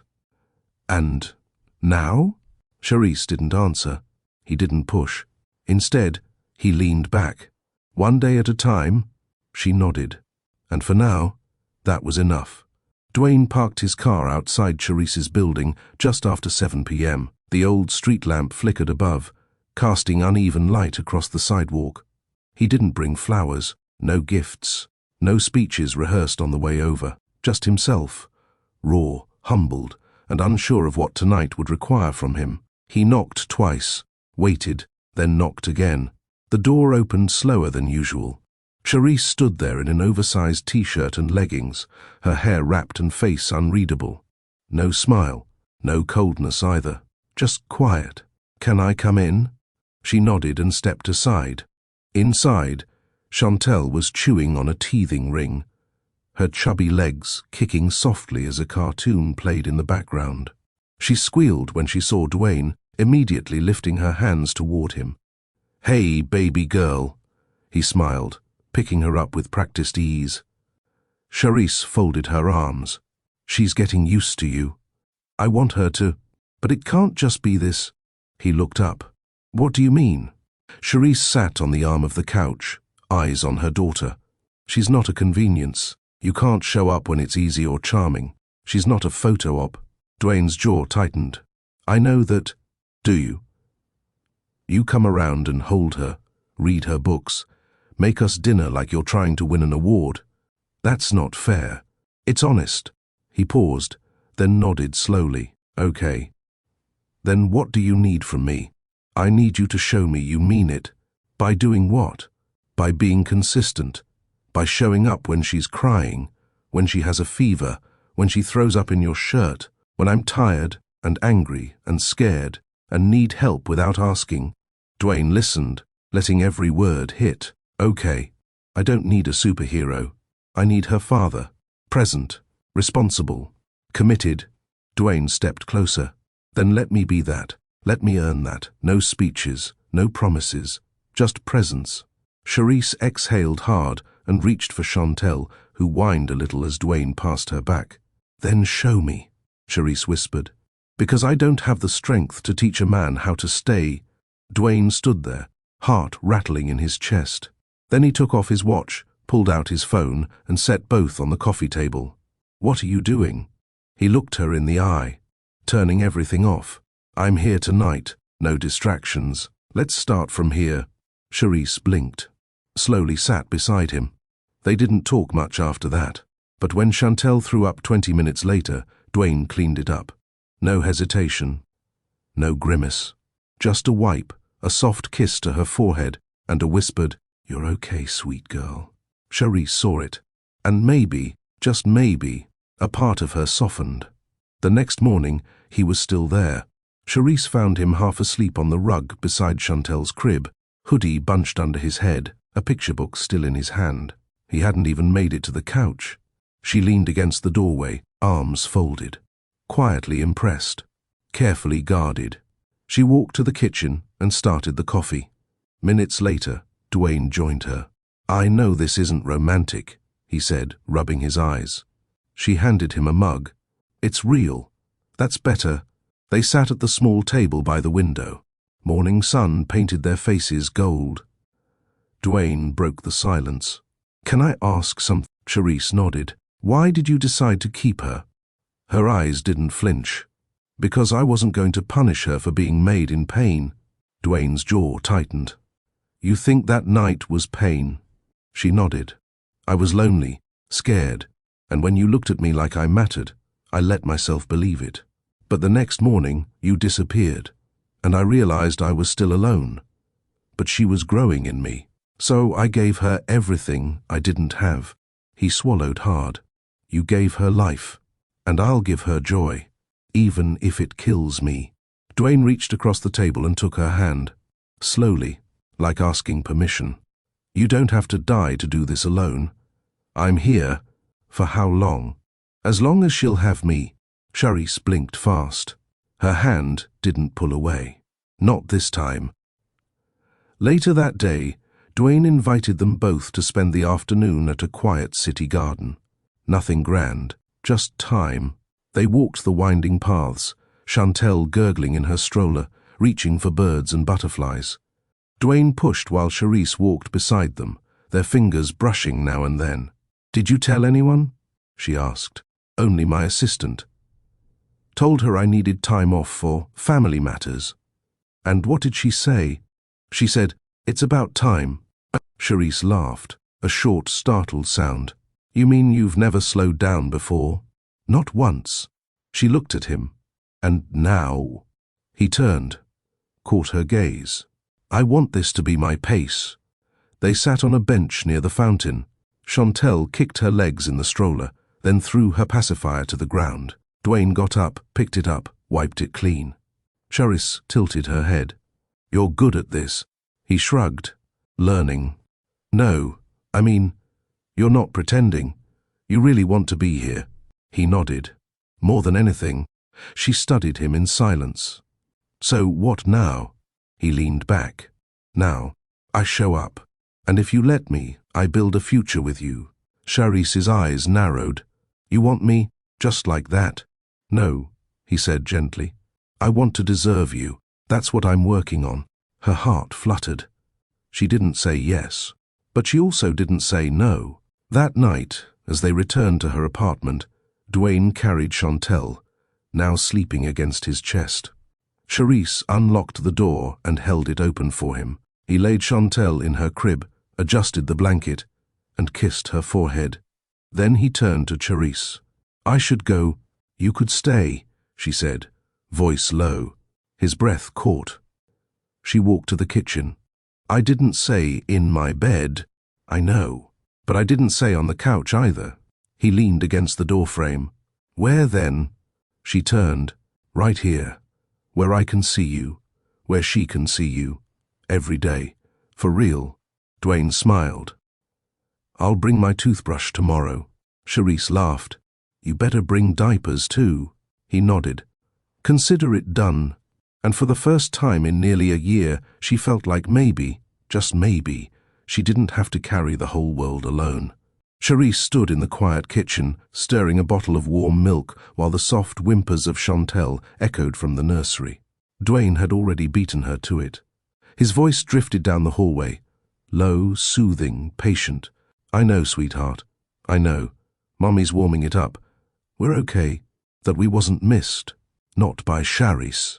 When she walked into the nursery, Dwayne was sitting in the rocker, Chantel in his arms, rhythmically swaying back and forth. She took the bottle from Charisse's hands, without fuss, latching immediately. Her small fingers rested on Dwayne's chest, like she'd done it 100 times. "She only whimpers for me now," Dwayne whispered with a half smile, brushing a kiss on the baby's forehead. Not bad for a guy who didn't know diapers had a front and back 10 months ago. Charisse leaned against the doorframe, arms folded. "You're not bad at this. I had a good reason to learn." Their eyes locked. Dwayne wasn't making light of it. He meant every word. And that look, the one he gave her in that Boston hotel suite, was back. A quiet stillness settled between them, thicker than before. Not heavy, but full.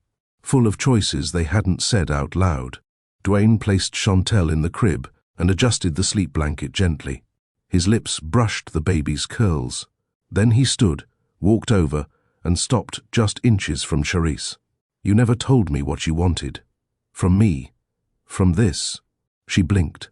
"Because I didn't know if I could trust it." "Can you now?" "I'm trying." Dwayne cupped her face, gently, like he was scared to move too fast. "Charisse, I'm not offering pity, or just child support. I'm offering me." Tears burned her eyes. "And what if we don't work? What if we mess her up, trying to figure us out? Then we get therapy, or help, or whatever it takes," he said plainly. "But don't let fear decide for you. Let love do that." Charisse exhaled. It wasn't just what he said, it was how calm and sure he was. He wasn't chasing her. He was inviting her into something she already belonged to. She didn't say anything, just reached for his hand. The next morning was slow and soft. No rushing, no pressure, just Dwayne making pancakes in her kitchen while Chantel played with measuring cups. Charisse sat on the counter, watching him move like he'd always lived there. Shirt off, plaid pajama pants low on his waist, muscles flexing with every flip of the spatula. Her heart beat fast, and not just because of the view. "Don't look at me like that," he said, catching her stare. "Like what?" "Like you're trying to decide if you'll let yourself love me." Charisse smiled faintly. "What if I already do, but don't know what to do with it?"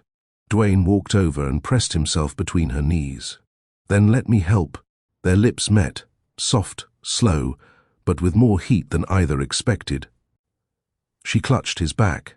He deepened the kiss, hands cupping her thighs, his body rising with urgency. But before they lost themselves again, Chantel let out a loud coo.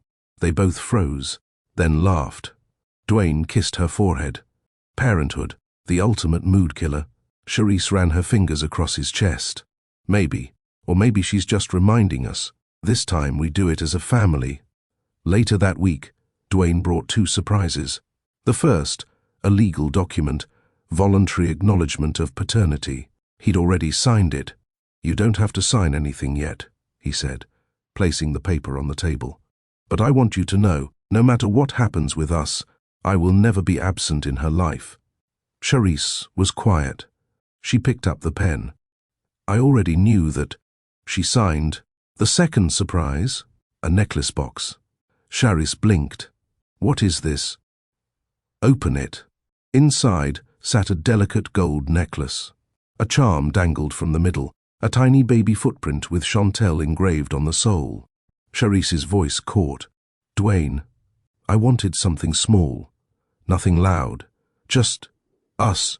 She reached for him, hugged him tight. She didn't need loud. This meant more than diamonds. One evening, while putting Chantel to sleep, Dwayne started humming a lullaby Charisse's grandmother used to sing. Her heart stilled. "How do you know that song?" He paused.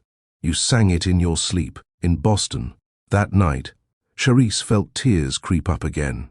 "I didn't know I did that." "You did. And I memorized it, because it was the only thing that made me feel like I wasn't alone anymore." She placed her hand on his chest. "You weren't." They stood in the doorway of Chantel's room, arms wrapped around each other. And for the first time in her life, Charisse believed that maybe, just maybe, she didn't have to do everything alone anymore. Not every man left. Not every rich man ran. Some stayed, and loved, and learned how to be fathers, even when they never had one of their own. Charisse and Dwayne sat on the back porch weeks later, wine glasses in hand, baby monitor on the table. It was quiet. The air was warm. The stars stretched above them like a soft blanket. He reached for her hand. "I never told you everything about my past, but maybe it's time. You don't have to." "No, I want to. You deserve to know why I never talk about my family." She turned toward him. "My dad left before I turned 5. My mom worked 3 jobs. I didn't grow up rich. Latimer Ventures was built from scratch, but what I missed wasn't money. It was this." He gestured to the porch, the monitor, the warmth. "A home." Charisse squeezed his hand. "Then let's not mess it up." "We won't," he said. "Sure, She leaned her head on his shoulder. We already did the hard part. We survived. He kissed the top of her head. Now it's time to live. Charisse stood by the window, watching Chantel try to walk across the soft rug with her arms outstretched, and Dwayne crouched in front of her. Her baby's giggles echoed around the small living room. She should have been at peace, but her heart was tight. Dwayne glanced up at her, eyes soft. "You okay?" She nodded. Lied. "Yeah." He looked back at Chantel, clapping when she reached him. She tumbled into his arms. He kissed her tiny curls like he'd been doing it forever. It made Charisse ache in the deepest part of her chest. Not from love, from fear. Because this felt like a dream, and dreams didn't last. Dwayne's phone buzzed. He glanced at it. "It's Gareth." "Take it," Charisse said, walking toward the kitchen. He stayed seated with Chantel, but answered anyway. "Yeah?" Charisse listened from the kitchen, pretending to clean, while Gareth's voice carried through the speaker. "She's demanding to see you in person. Threatening to go public if you don't." Charisse froze. Dwayne's voice dropped. "You're joking." "Wish I was." "She's got photos, Dwayne, of you in Chicago. Of Charisse. The baby." Charisse's breath caught. Her hand trembled on the counter. She didn't want to hear more, but she couldn't stop listening. "I thought she left the country," Dwayne said, clearly frustrated. "She came back, and she's mad you didn't tell her." Charisse stepped into the doorway. "Who's she?" Dwayne looked up, startled. He stood, holding Chantel. "Charisse, who is she?" He hesitated. "My ex. Bianca." Charisse blinked. "The ex who broke your heart." He nodded once. "And she's back? Threatening you? Us?" "She's not a threat," Dwayne said quickly. "She's just loud." Charisse crossed her arms. "Loud people destroy things when you ignore them." Dwayne stepped closer. "Charisse, I'm not going anywhere. Neither is Chantel. I'm handling it." Her voice cracked. "But you didn't tell me. I didn't want to worry you. I didn't think she'd ever come back." Silence sat between them like a heavy curtain. Chantel reached for her mother, and Dwayne gently handed her over. Charisse held her daughter, pressing a kiss to her head. "Dwayne," she whispered, "I've done hard alone. I can do it again." His jaw clenched. "You won't have to." "You say that now. But if this explodes in the media, I'll protect you both." "That's a promise." She stared at him. "Then be honest with me. Fully. No secrets." He nodded, stepping forward. "Bianca's angry because I cut ties. She doesn't want me happy. She doesn't want me healed." Charisse whispered, "And we're your healing." He didn't answer with words. He stepped close and wrapped his arms around both of them. That night, Dwayne stayed silent longer than usual. He tucked Chantel in, then sat on the porch while Charisse watched him through the window. She joined him minutes later, wrapping a blanket around her shoulders. "Do you want to tell me what else you haven't said?" He exhaled. "My father tried to cut me off when I left the family firm. He said I was soft, that Bianca made me weak. That's part of why I left everything and went to Boston that night." Charisse blinked. "You were running?" "Yeah. And you were the only real thing I found." The storm outside was far away now, but the wind made the porch creak. She looked at him. "I need you to face this with me, not around me." He nodded slowly. "Then I'll do it right. I'll fly to Manhattan tomorrow, set boundaries, shut it down." Charisse hesitated. "Alone?" "She won't face you. She'll use your presence against us." "Let me handle it first." She didn't like it, but she respected his logic. "When you come back," she said, "you better come back whole." He turned to her, voice quiet. "Only if you wait for me." Charisse leaned her head on his shoulder. "I'm not going anywhere. Not yet." Dwayne stepped into the Manhattan hotel lobby, dressed like the man his father once tried to mold. Black wool coat, leather gloves, confident silence. But none of it felt like armor anymore. It felt like borrowed skin. Bianca sat in the bar, legs crossed, wine untouched. Her platinum blonde hair was shorter, sharper. Her eyes locked on him the moment he entered. "You came?" Dwayne sat without a word. She smirked. I was starting to think Chicago made you soft. Dwayne folded his hands. Say what you came to say. Bianca leaned forward, voice low. I know about the woman, the baby. Dwayne's jaw tightened. Watch how you speak. I'm not here to fight. I'm here to warn you. He raised a brow. About what? She pulled out her phone, tapping the screen. A photo slid across the table. Charisse pushing Chantel's stroller, Dwayne beside her. Paparazzi? Bianca shook her head. Private investigator. My lawyer's idea.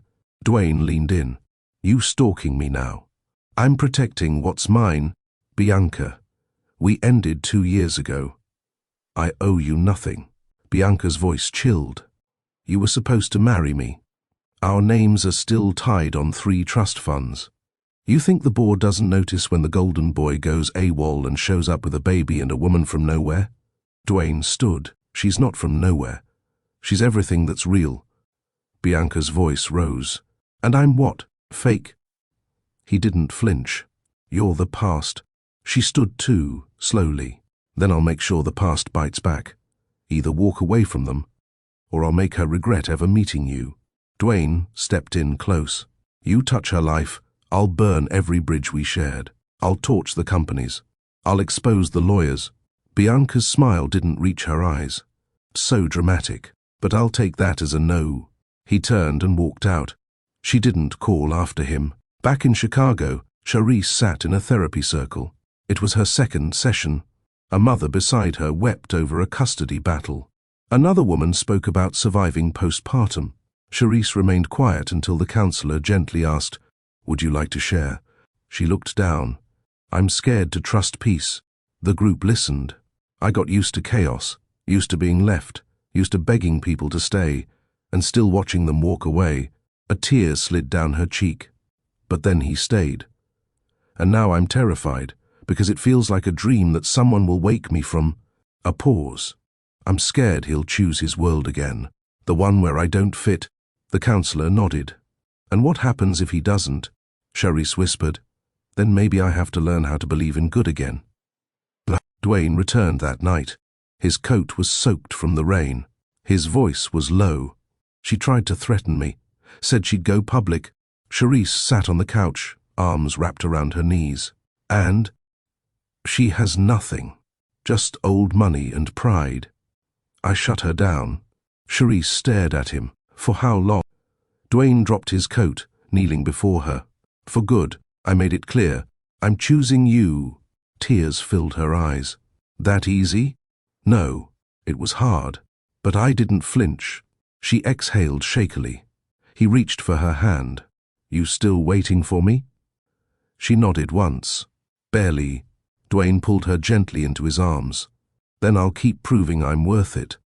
Later that night, while Chantel slept, Charisse and Dwayne sat on the bedroom floor with the baby monitor between them. It blinked green. Charisse traced her fingers along Dwayne's scar. Would you have told me about her if I didn't overhear? He nodded. Eventually. I didn't want to ruin what we had. I'm not afraid of truth. I'm afraid of silence. He kissed her hand. Then I'll never be silent again. Charisse leaned against his chest. We're not perfect. No. But we're honest. And that's more powerful. A long pause stretched. Do you regret coming into my life? She whispered. Dwayne didn't even blink. You saved me. You and Chantel gave me purpose. Charisse closed her eyes. Then don't let anyone take us from you. I won't, he promised. Even if I have to fight everything I once called home. Dwayne kept his promise. Over the next few days, he made it a point to show up. Not just in private, but in public. At the grocery store, pushing Chantel's cart. At the pediatrician's office, asking questions. At Charisse's side during a parent support workshop, listening closely. As women shared stories about single motherhood, abuse, and rebuilding, the whispers followed them. People stared. A few took photos. One of the volunteers pulled Charisse aside and muttered, You sure that's him? The guy from the Forbes cover last spring? Charisse didn't flinch. He's not a cover anymore. He's mine. When Dwayne heard about the comment, he only smiled. "I'll print new covers then, you and Chantel on them." But the tension followed too. Bianca wasn't bluffing, and Dwayne knew it. That Friday morning, the board of directors at Westmark Holdings called an emergency meeting. His father, Gerald Slade, sat at the head of the table, flanked by men in suits who had built empires with their handshakes. Dwayne walked in late. No tie, no apologies. Gerald stood. "Son, this is serious. Your public appearances are causing concern." Dwayne raised a brow. Concern or gossip? Bianca was vetted. Your past with her was expected. But this new situation, a woman with a child no one knew existed. Dwayne folded his arms. "A woman I love, a child who is mine, a life I'm proud of." An older board member cleared his throat. "You understand how this affects investor confidence?" Dwayne stepped closer. "What's unstable? Me being a present father, or this board thinking I should hide my family?" Silence. Gerald broke it. "This company carries your name." Dwayne didn't blink. "Then it's time the name means something again." He walked out, and this time, no one stopped him. That night, Charisse saw it before he did. A headline flashing on her phone screen, "Dwayne Slade's secret family, meet the woman and child who changed the game." She sat frozen. The article had photos. Chantel in a floral onesie, Charisse at the park, Dwayne kissing their daughter's cheek on a sidewalk in Hyde Park. The tone wasn't cruel, but it was invasive. She scrolled further. Someone had sent in a quote anonymously. "He's gone rogue. She's a single mom with no pedigree." "And that baby? There's no DNA proof she's his." Her chest tightened. She wasn't new to shame. But this wasn't street gossip. This was national coverage. She dropped her phone just as Dwayne walked in. He knew immediately. "It's out." Charisse nodded, arms crossed, eyes glassy. "They called me no pedigree. Like, I'm a dog." Dwayne picked up the phone, jaw tight. "I'll sue." "No." She stepped forward. "Let them watch." He paused. "If you fight this their way, you lose. They'll twist everything you say. But if we live loud, if we love out loud, they'll have nothing left to print." He watched her, equal parts proud and heartbroken. "You don't deserve this. I survived worse." "This?" She lifted her chin. "This just means I matter now." Dwayne crossed the room and kissed her forehead. "Then we matter together." The next day, Charisse made a decision. She called her friend Laurel, a social worker turned blogger who now ran a women's support initiative. "I want to speak," Charisse said. Laurel sounded surprised. "You sure? The story's already loud. I want to control the volume." The community event took place on a small indoor stage in Bronzeville. Laurel introduced her, a mother, a survivor, a woman learning to rise in public. Charisse took the mic in soft jeans and a fitted white blouse. Her curls were pinned up, lips painted a bold brick red. Dwayne and Chantel sat in the front row. She looked at the crowd, mostly women, a few journalists, 2 camera phones recording live. "My name is Charisse. I'm a mother. I'm not a pedigree. I'm a person." Applause. "I loved a man once who abandoned me when I needed him most. I learned how to carry pain quietly. I worked 2 jobs.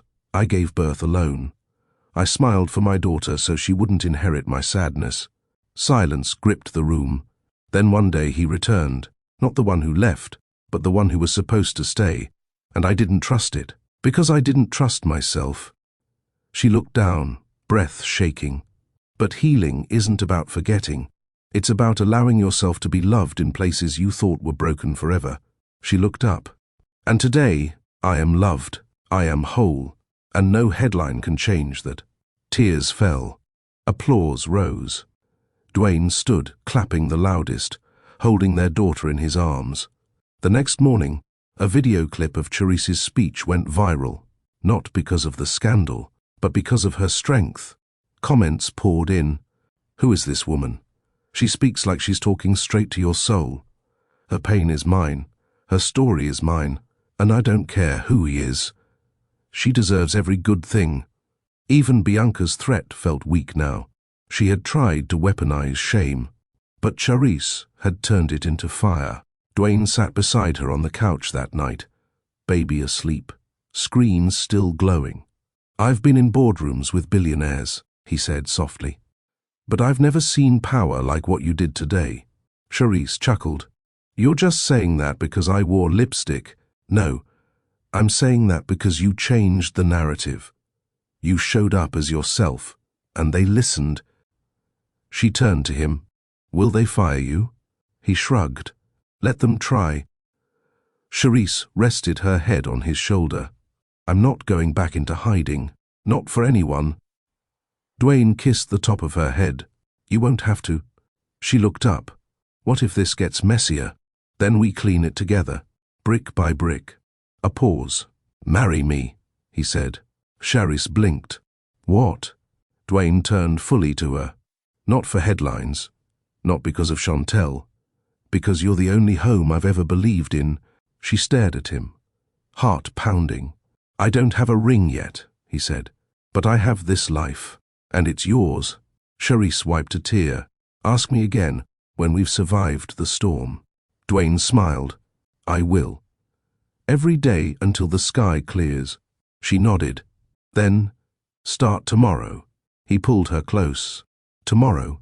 And that night, as the city slept, the three of them, Dwayne, Charisse, and little Chantel, lay wrapped in the quiet kind of love no headline could define. The following week, Dwayne received a call he'd been expecting. Gerald Slade's office. The board would like to meet. Urgently. He didn't flinch. "Tell them I'll be there Friday. I'm bringing someone." The woman on the other end paused. "Sir, you heard me. Friday morning. Chicago, 11:17 a.m. Charisse adjusted the soft beige scarf around her neck. Her curls were pinned back neatly. She held Dwayne's hand as they entered the Westmark Holdings lobby, a building that once symbolized everything she thought she'd never belong to. But not today. Today she wasn't shrinking. The receptionist stammered when she saw Charisse. He's already in the boardroom." Charisse gave a gentle nod. "We won't be long." The elevator ride was silent, but their hands stayed linked. When the doors opened, 12 men and 2 women sat in a semicircle. Gerald stood at the center, eyes narrowed. "You brought her here?" he said, eyes darting to Charisse. Dwayne didn't blink. "I brought my truth here." Charisse stepped forward without being asked. "Good afternoon." Some nodded. Others stiffened. Gerald addressed Dwayne. "You're forcing us into a corner. The media attention, the blog speech, the backlash. Our investors are nervous." Dwayne remained calm. "Good. Let them be." The woman beside Gerald leaned in. "You do realize we've lost over 14% in projected growth since this began. Bianca's legal team is threatening a freeze on the joint family trust until this narrative is contained." Charisse finally spoke. "So, I'm a narrative now?" The room fell still. Charisse stepped closer. "I've stayed silent while your tabloids chewed at my dignity, while people questioned my child's paternity, while this entire board pretended love had a pedigree." She held their eyes.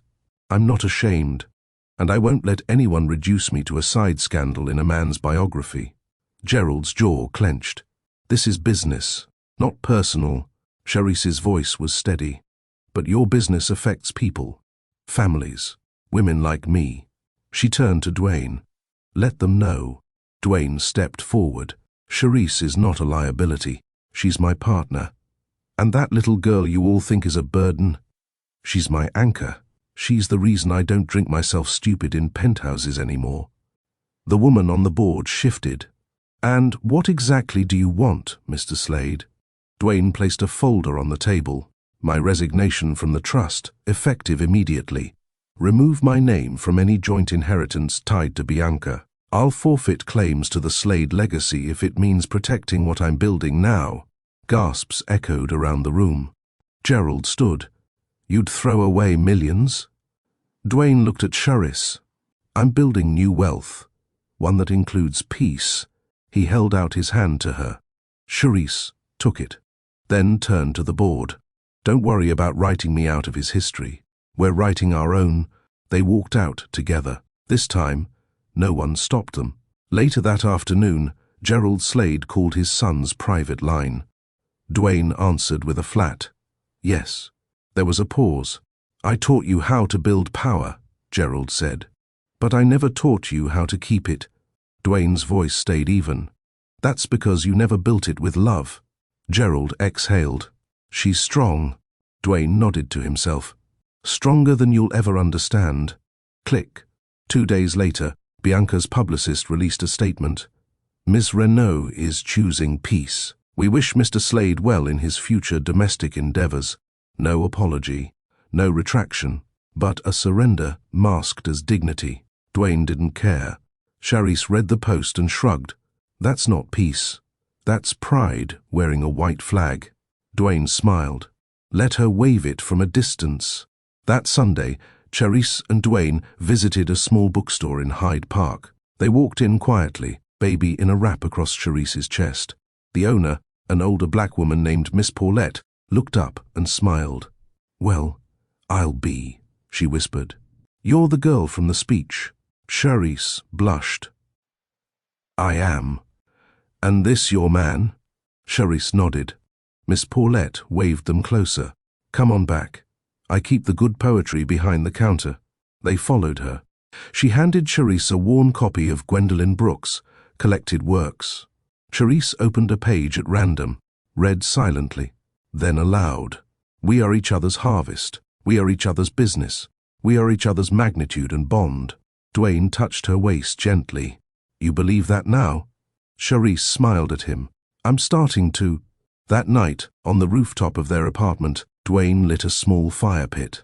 The city lights shimmered below. Charisse held Chantel close in a fleece wrap.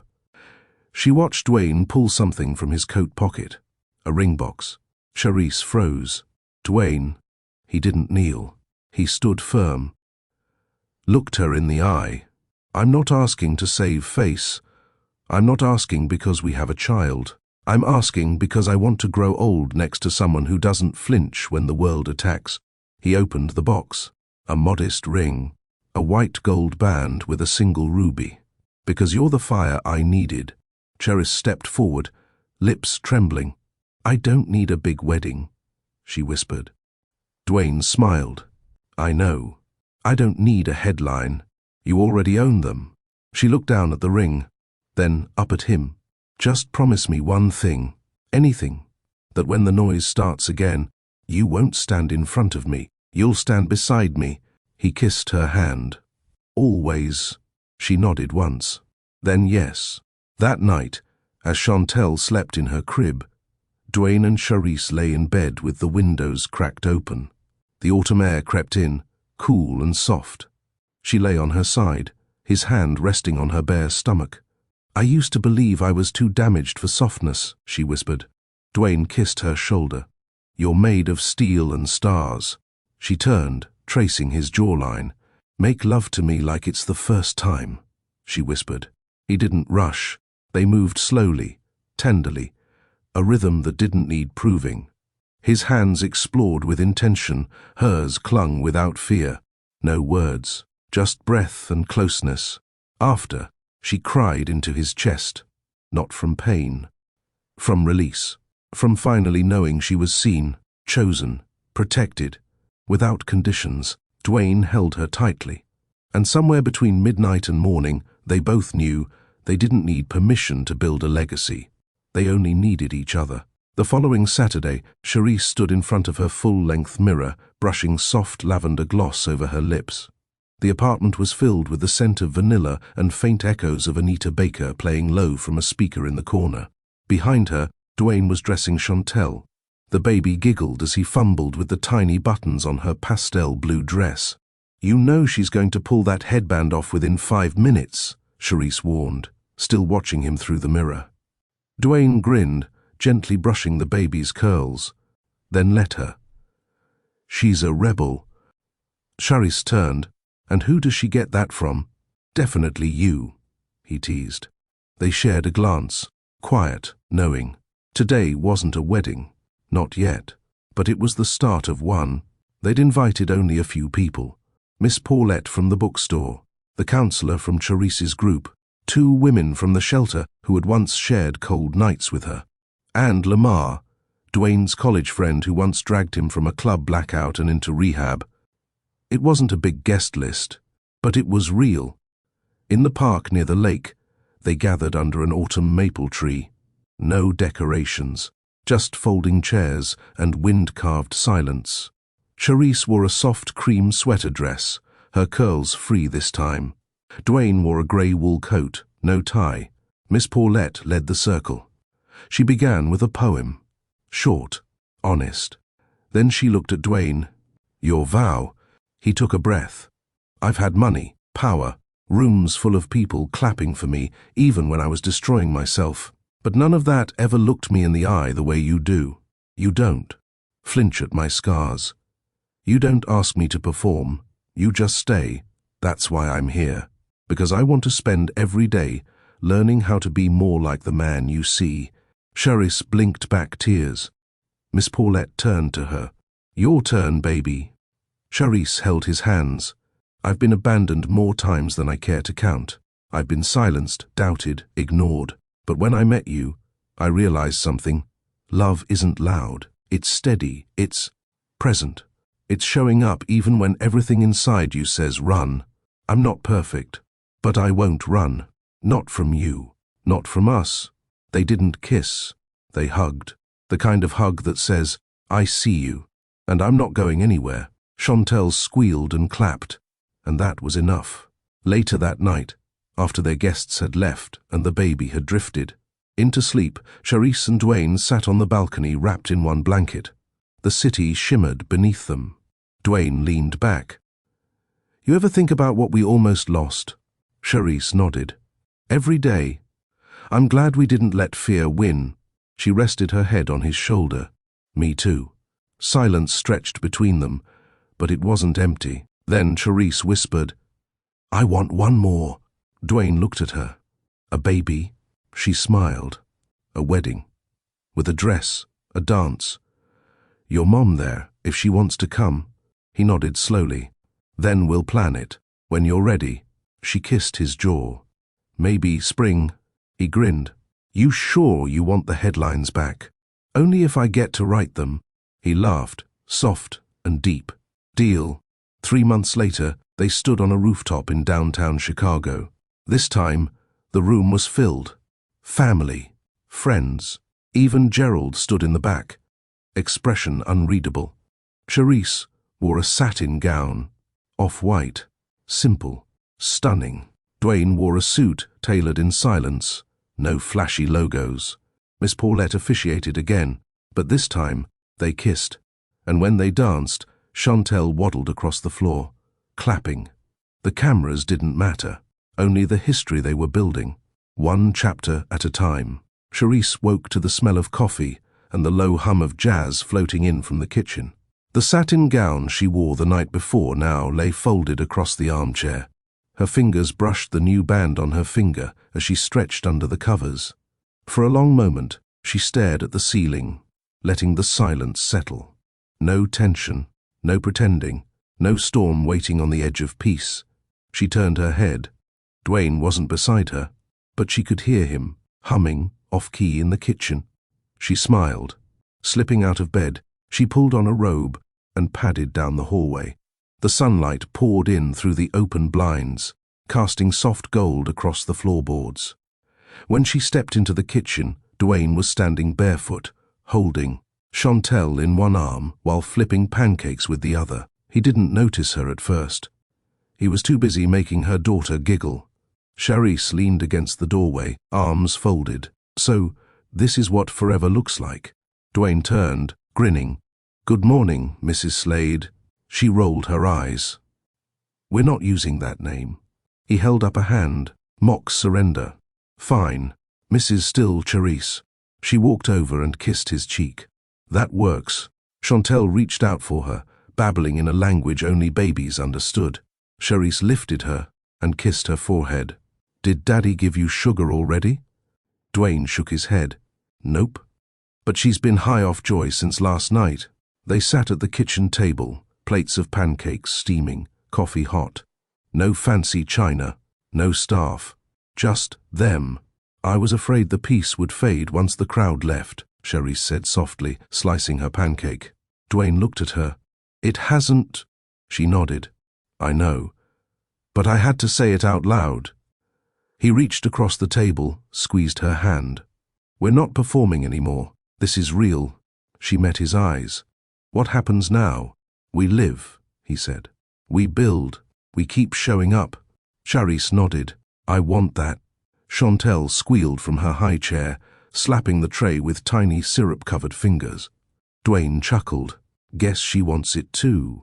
They ate slow, talked soft. No rush to be anywhere. After breakfast, Dwayne cleaned up while Charisse gave Chantel a bath. The sounds of laughter and splashing water echoed through the apartment. And when Charisse emerged with a towel-wrapped toddler in her arms, she found Dwayne at the living room window, watching the city. He turned when he heard them. His eyes softened. We're not the same people we were a year ago, he said.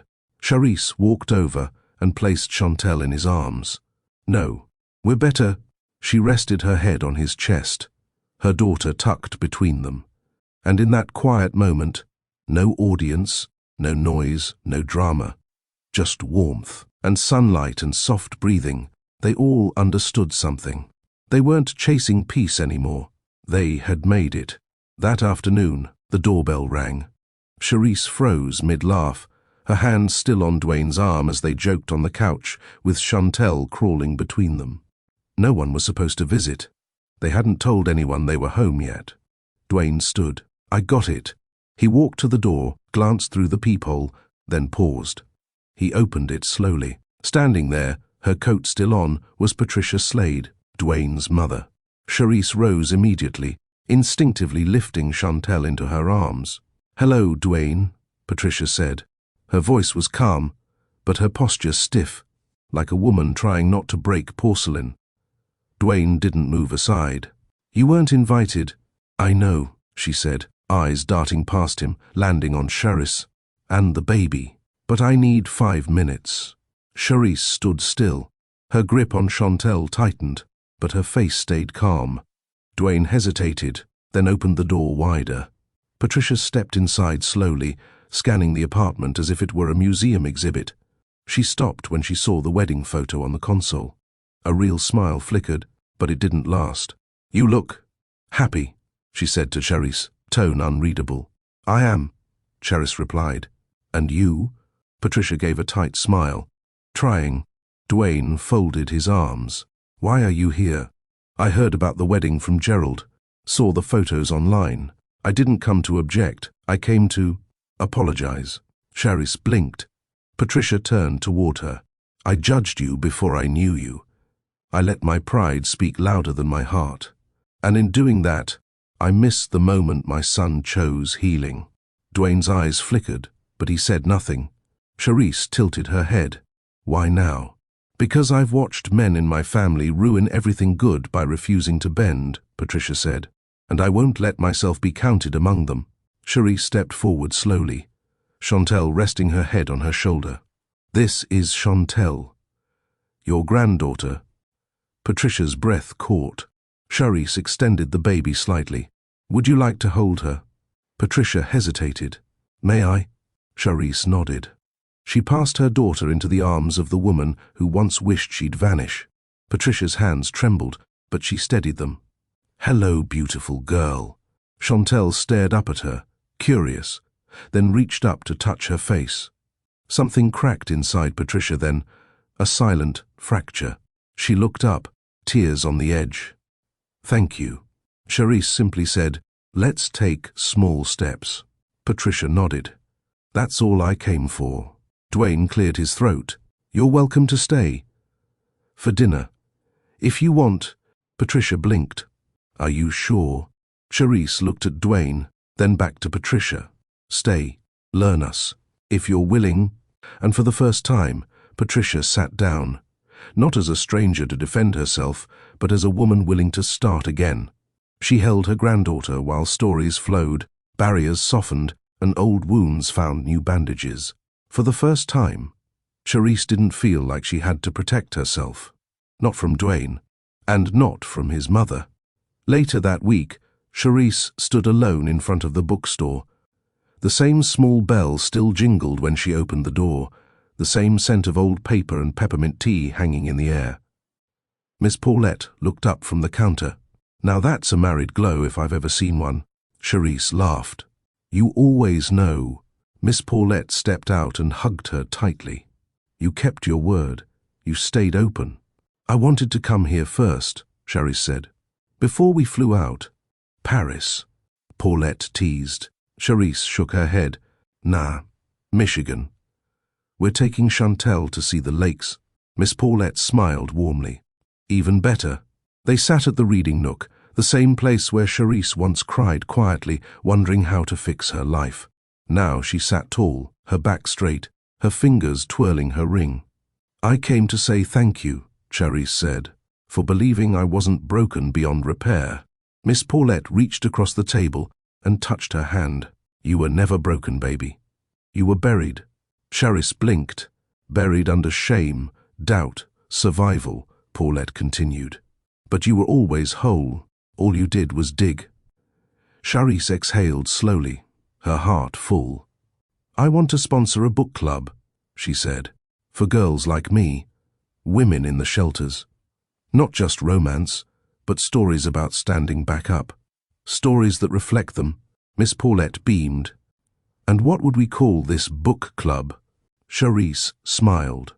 "Chantel's Corner." Paulette covered her mouth. "You naming your legacy already?" "I'm building it now. Not just for her. For me. For every version of me that didn't think she'd make it this far." Outside, Dwayne pulled up in the car and stepped out with Chantel strapped in a baby sling. He spotted them through the glass and waved. "Lord," Paulette muttered, "that man is still fine." Charisse laughed. "And faithful." As Dwayne stepped inside, Miss Paulette stood. "I'll let you two have the floor." Charisse met Dwayne at the entrance and leaned into his side. He looked around. "Feels smaller." "No, we just got bigger," she said. They walked through the aisles, Chantel cooing. Dwayne paused by a shelf. "Look."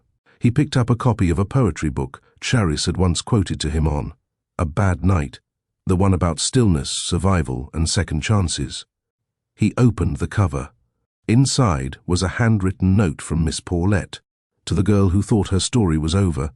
"You were only on page 47. Keep turning. Love, Paulette." Charisse closed the book gently, her eyes moist. Dwayne touched her hand. "We're writing page 48 now." Outside, the clouds rolled softly, but no rain came. They left the bookstore, not as survivors, not even as lovers, but as builders, of family, of healing, of forever. Charisse stood at the center of a modest community hall on the south side. The walls were freshly painted, soft beige with gold trim, and folding chairs were arranged in a half circle. A wide whiteboard hung on the far wall. On it, in large marker strokes, were the words, "Welcome to Chantel's Corner." She adjusted the stack of books in her hand and inhaled slowly. Not nerves, purpose. This was the beginning. Outside, snow was falling, the light kind that felt more poetic than punishing. Inside, the room was warm, not just from the heater humming in the back, but from the quiet buzz of women arriving. Some with babies in strollers, others with nothing but coats wrapped tight around them. Some were young, some older, some carried visible bruises, others carried invisible ones. Charisse recognized the look. She had worn it once, the vacant stare of someone who didn't yet believe in a new beginning. Dwayne entered behind her, carrying a tray of bottled waters and granola bars. He wore a plain hoodie and jeans. No flash, no cameras, just support. "You sure you don't want me to stay for the first one?" he asked. Charisse smiled. "No, this is for the girls. I need them to see me without the shadow of a man standing behind me." He kissed her temple and nodded. "Okay, I'll be outside if you need anything. Me and the little boss." Charisse chuckled. Chantel had become the unofficial co-founder, her face printed on the welcome flyers, her giggle the soundtrack of their home, her presence the push Charisse never knew she needed. As the women settled, Charisse stepped forward. "Hey everyone," she said, voice steady. "I'm Charisse. This is Chantel's Corner. It's named after my daughter, but it's built for us. For the parts of us that never got a seat at the table. For the girl in us who never got asked, 'How are you holding up?'" A few women nodded slowly. "We're going to read stories here. Share ours too, not because we need to relive the pain, but because we deserve to rewrite what comes next." She passed out the first book, The Color Purple. No soft openings. One woman raised her hand. "Are we supposed to be healed to be here?" Charisse shook her head. "No, just honest." The room exhaled. Meanwhile, Dwayne rocked Chantel in the SUV parked nearby. Snowflakes peppered the windshield. He wasn't the man who needed to be in control anymore. Watching Charisse step into leadership, into light, was enough. He glanced down at Chantel. "You know your mama's changing the world, right?" Chantel babbled, stuffing her mittened hand into her mouth. Dwayne grinned. "You're right. She'd been doing that." Weeks passed. The group grew. Soon, local libraries offered shelves for their featured books. A neighborhood bakery sponsored snacks. And a local artist painted a mural on the community hall wall. A black woman with a crown of books, holding a baby standing tall. One evening, as Charisse closed the door after the last meeting, she found Dwayne sitting outside on the steps. "I thought you had that late board meeting," she said. He stood. "I skipped it. Everything okay?" He nodded. "I wanted to walk you home, like old times." So they walked, down cracked sidewalks, past liquor stores and corner churches, past memories and ghosts. Charisse linked her fingers with his. "You've been quiet lately." Dwayne looked over. "I've been thinking." "About what?" "Legacy." She paused. He continued, "I know you've got your thing with Chantel's Corner, and it's beautiful, but I want to do more too. Real things." Charisse smiled. "Like what?" "I want to start a fund for re-entry programs, for men coming out of rehab or prison, a chance to do something different, even if all they've known is pain." Charisse's heart swelled. "You think I can do it?" he asked. She squeezed his hand. "I know you can." Months later, the headlines returned, but this time, they told a new story. Ex-billionaire launches Hope House for men in recovery. Wife of former CEO opens healing space for women, inspired by her own journey. But they didn't read them. They were too busy living. On Chantel's second birthday, the apartment was packed. Miss Paulette held court in the kitchen, teaching Dwayne how to properly season the catfish. Charisse laughed, watching them bicker over paprika. Chantel waddled through legs, her curls bouncing, her smile stretching wide. Gerald came too. He brought a box of old photos, ones of Dwayne from childhood, their parents, and even a few with his late wife.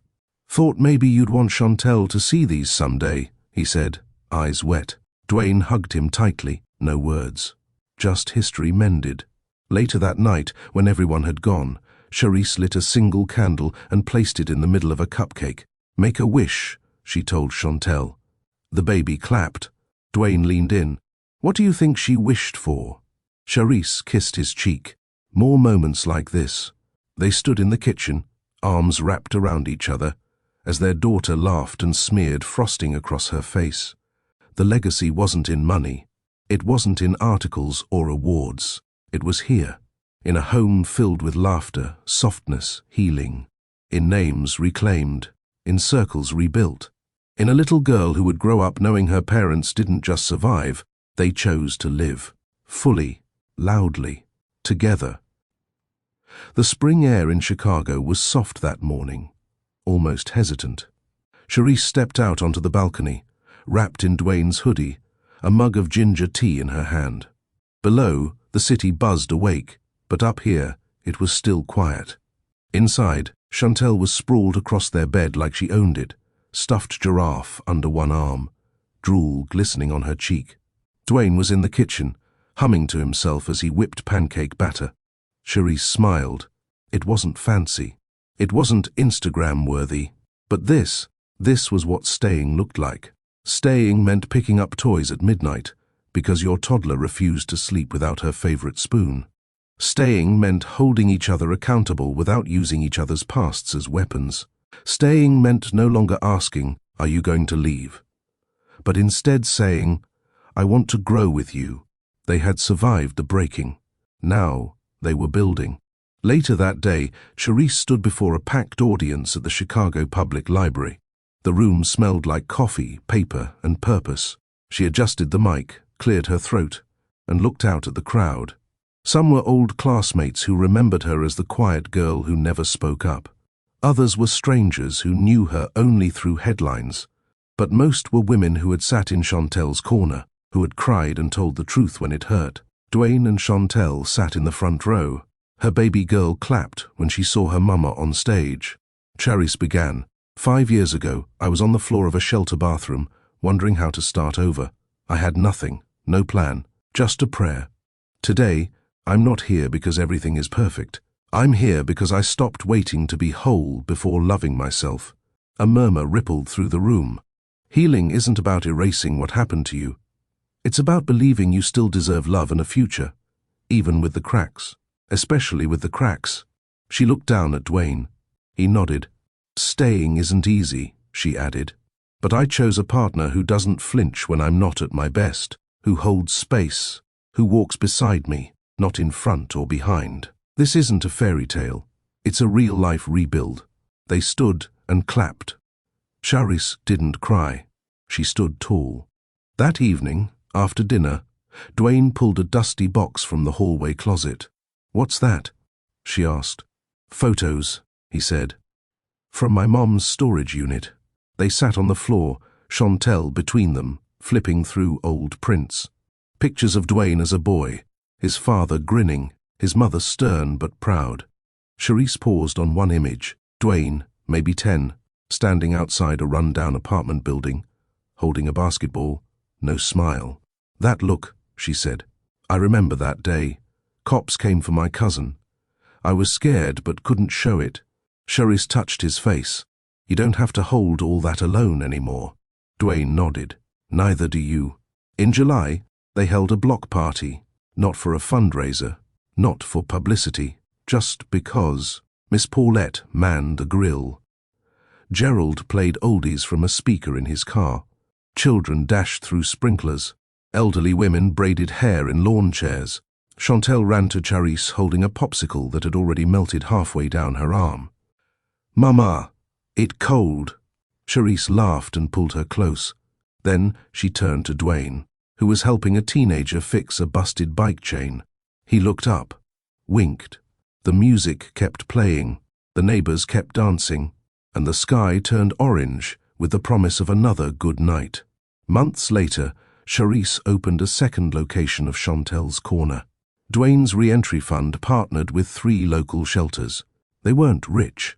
They were rooted, and every day they stayed, not because it was easy, but because it was worth it. If this story reminded you that healing is possible, that love can be chosen again and again, not in the big moments, but in the small daily choices to stay, then type, "I choose to stay." And don't forget to share this story with someone who's rebuilding. Subscribe for more stories like this from Mr. Charles Stories. Because the real love stories, they start after the pain.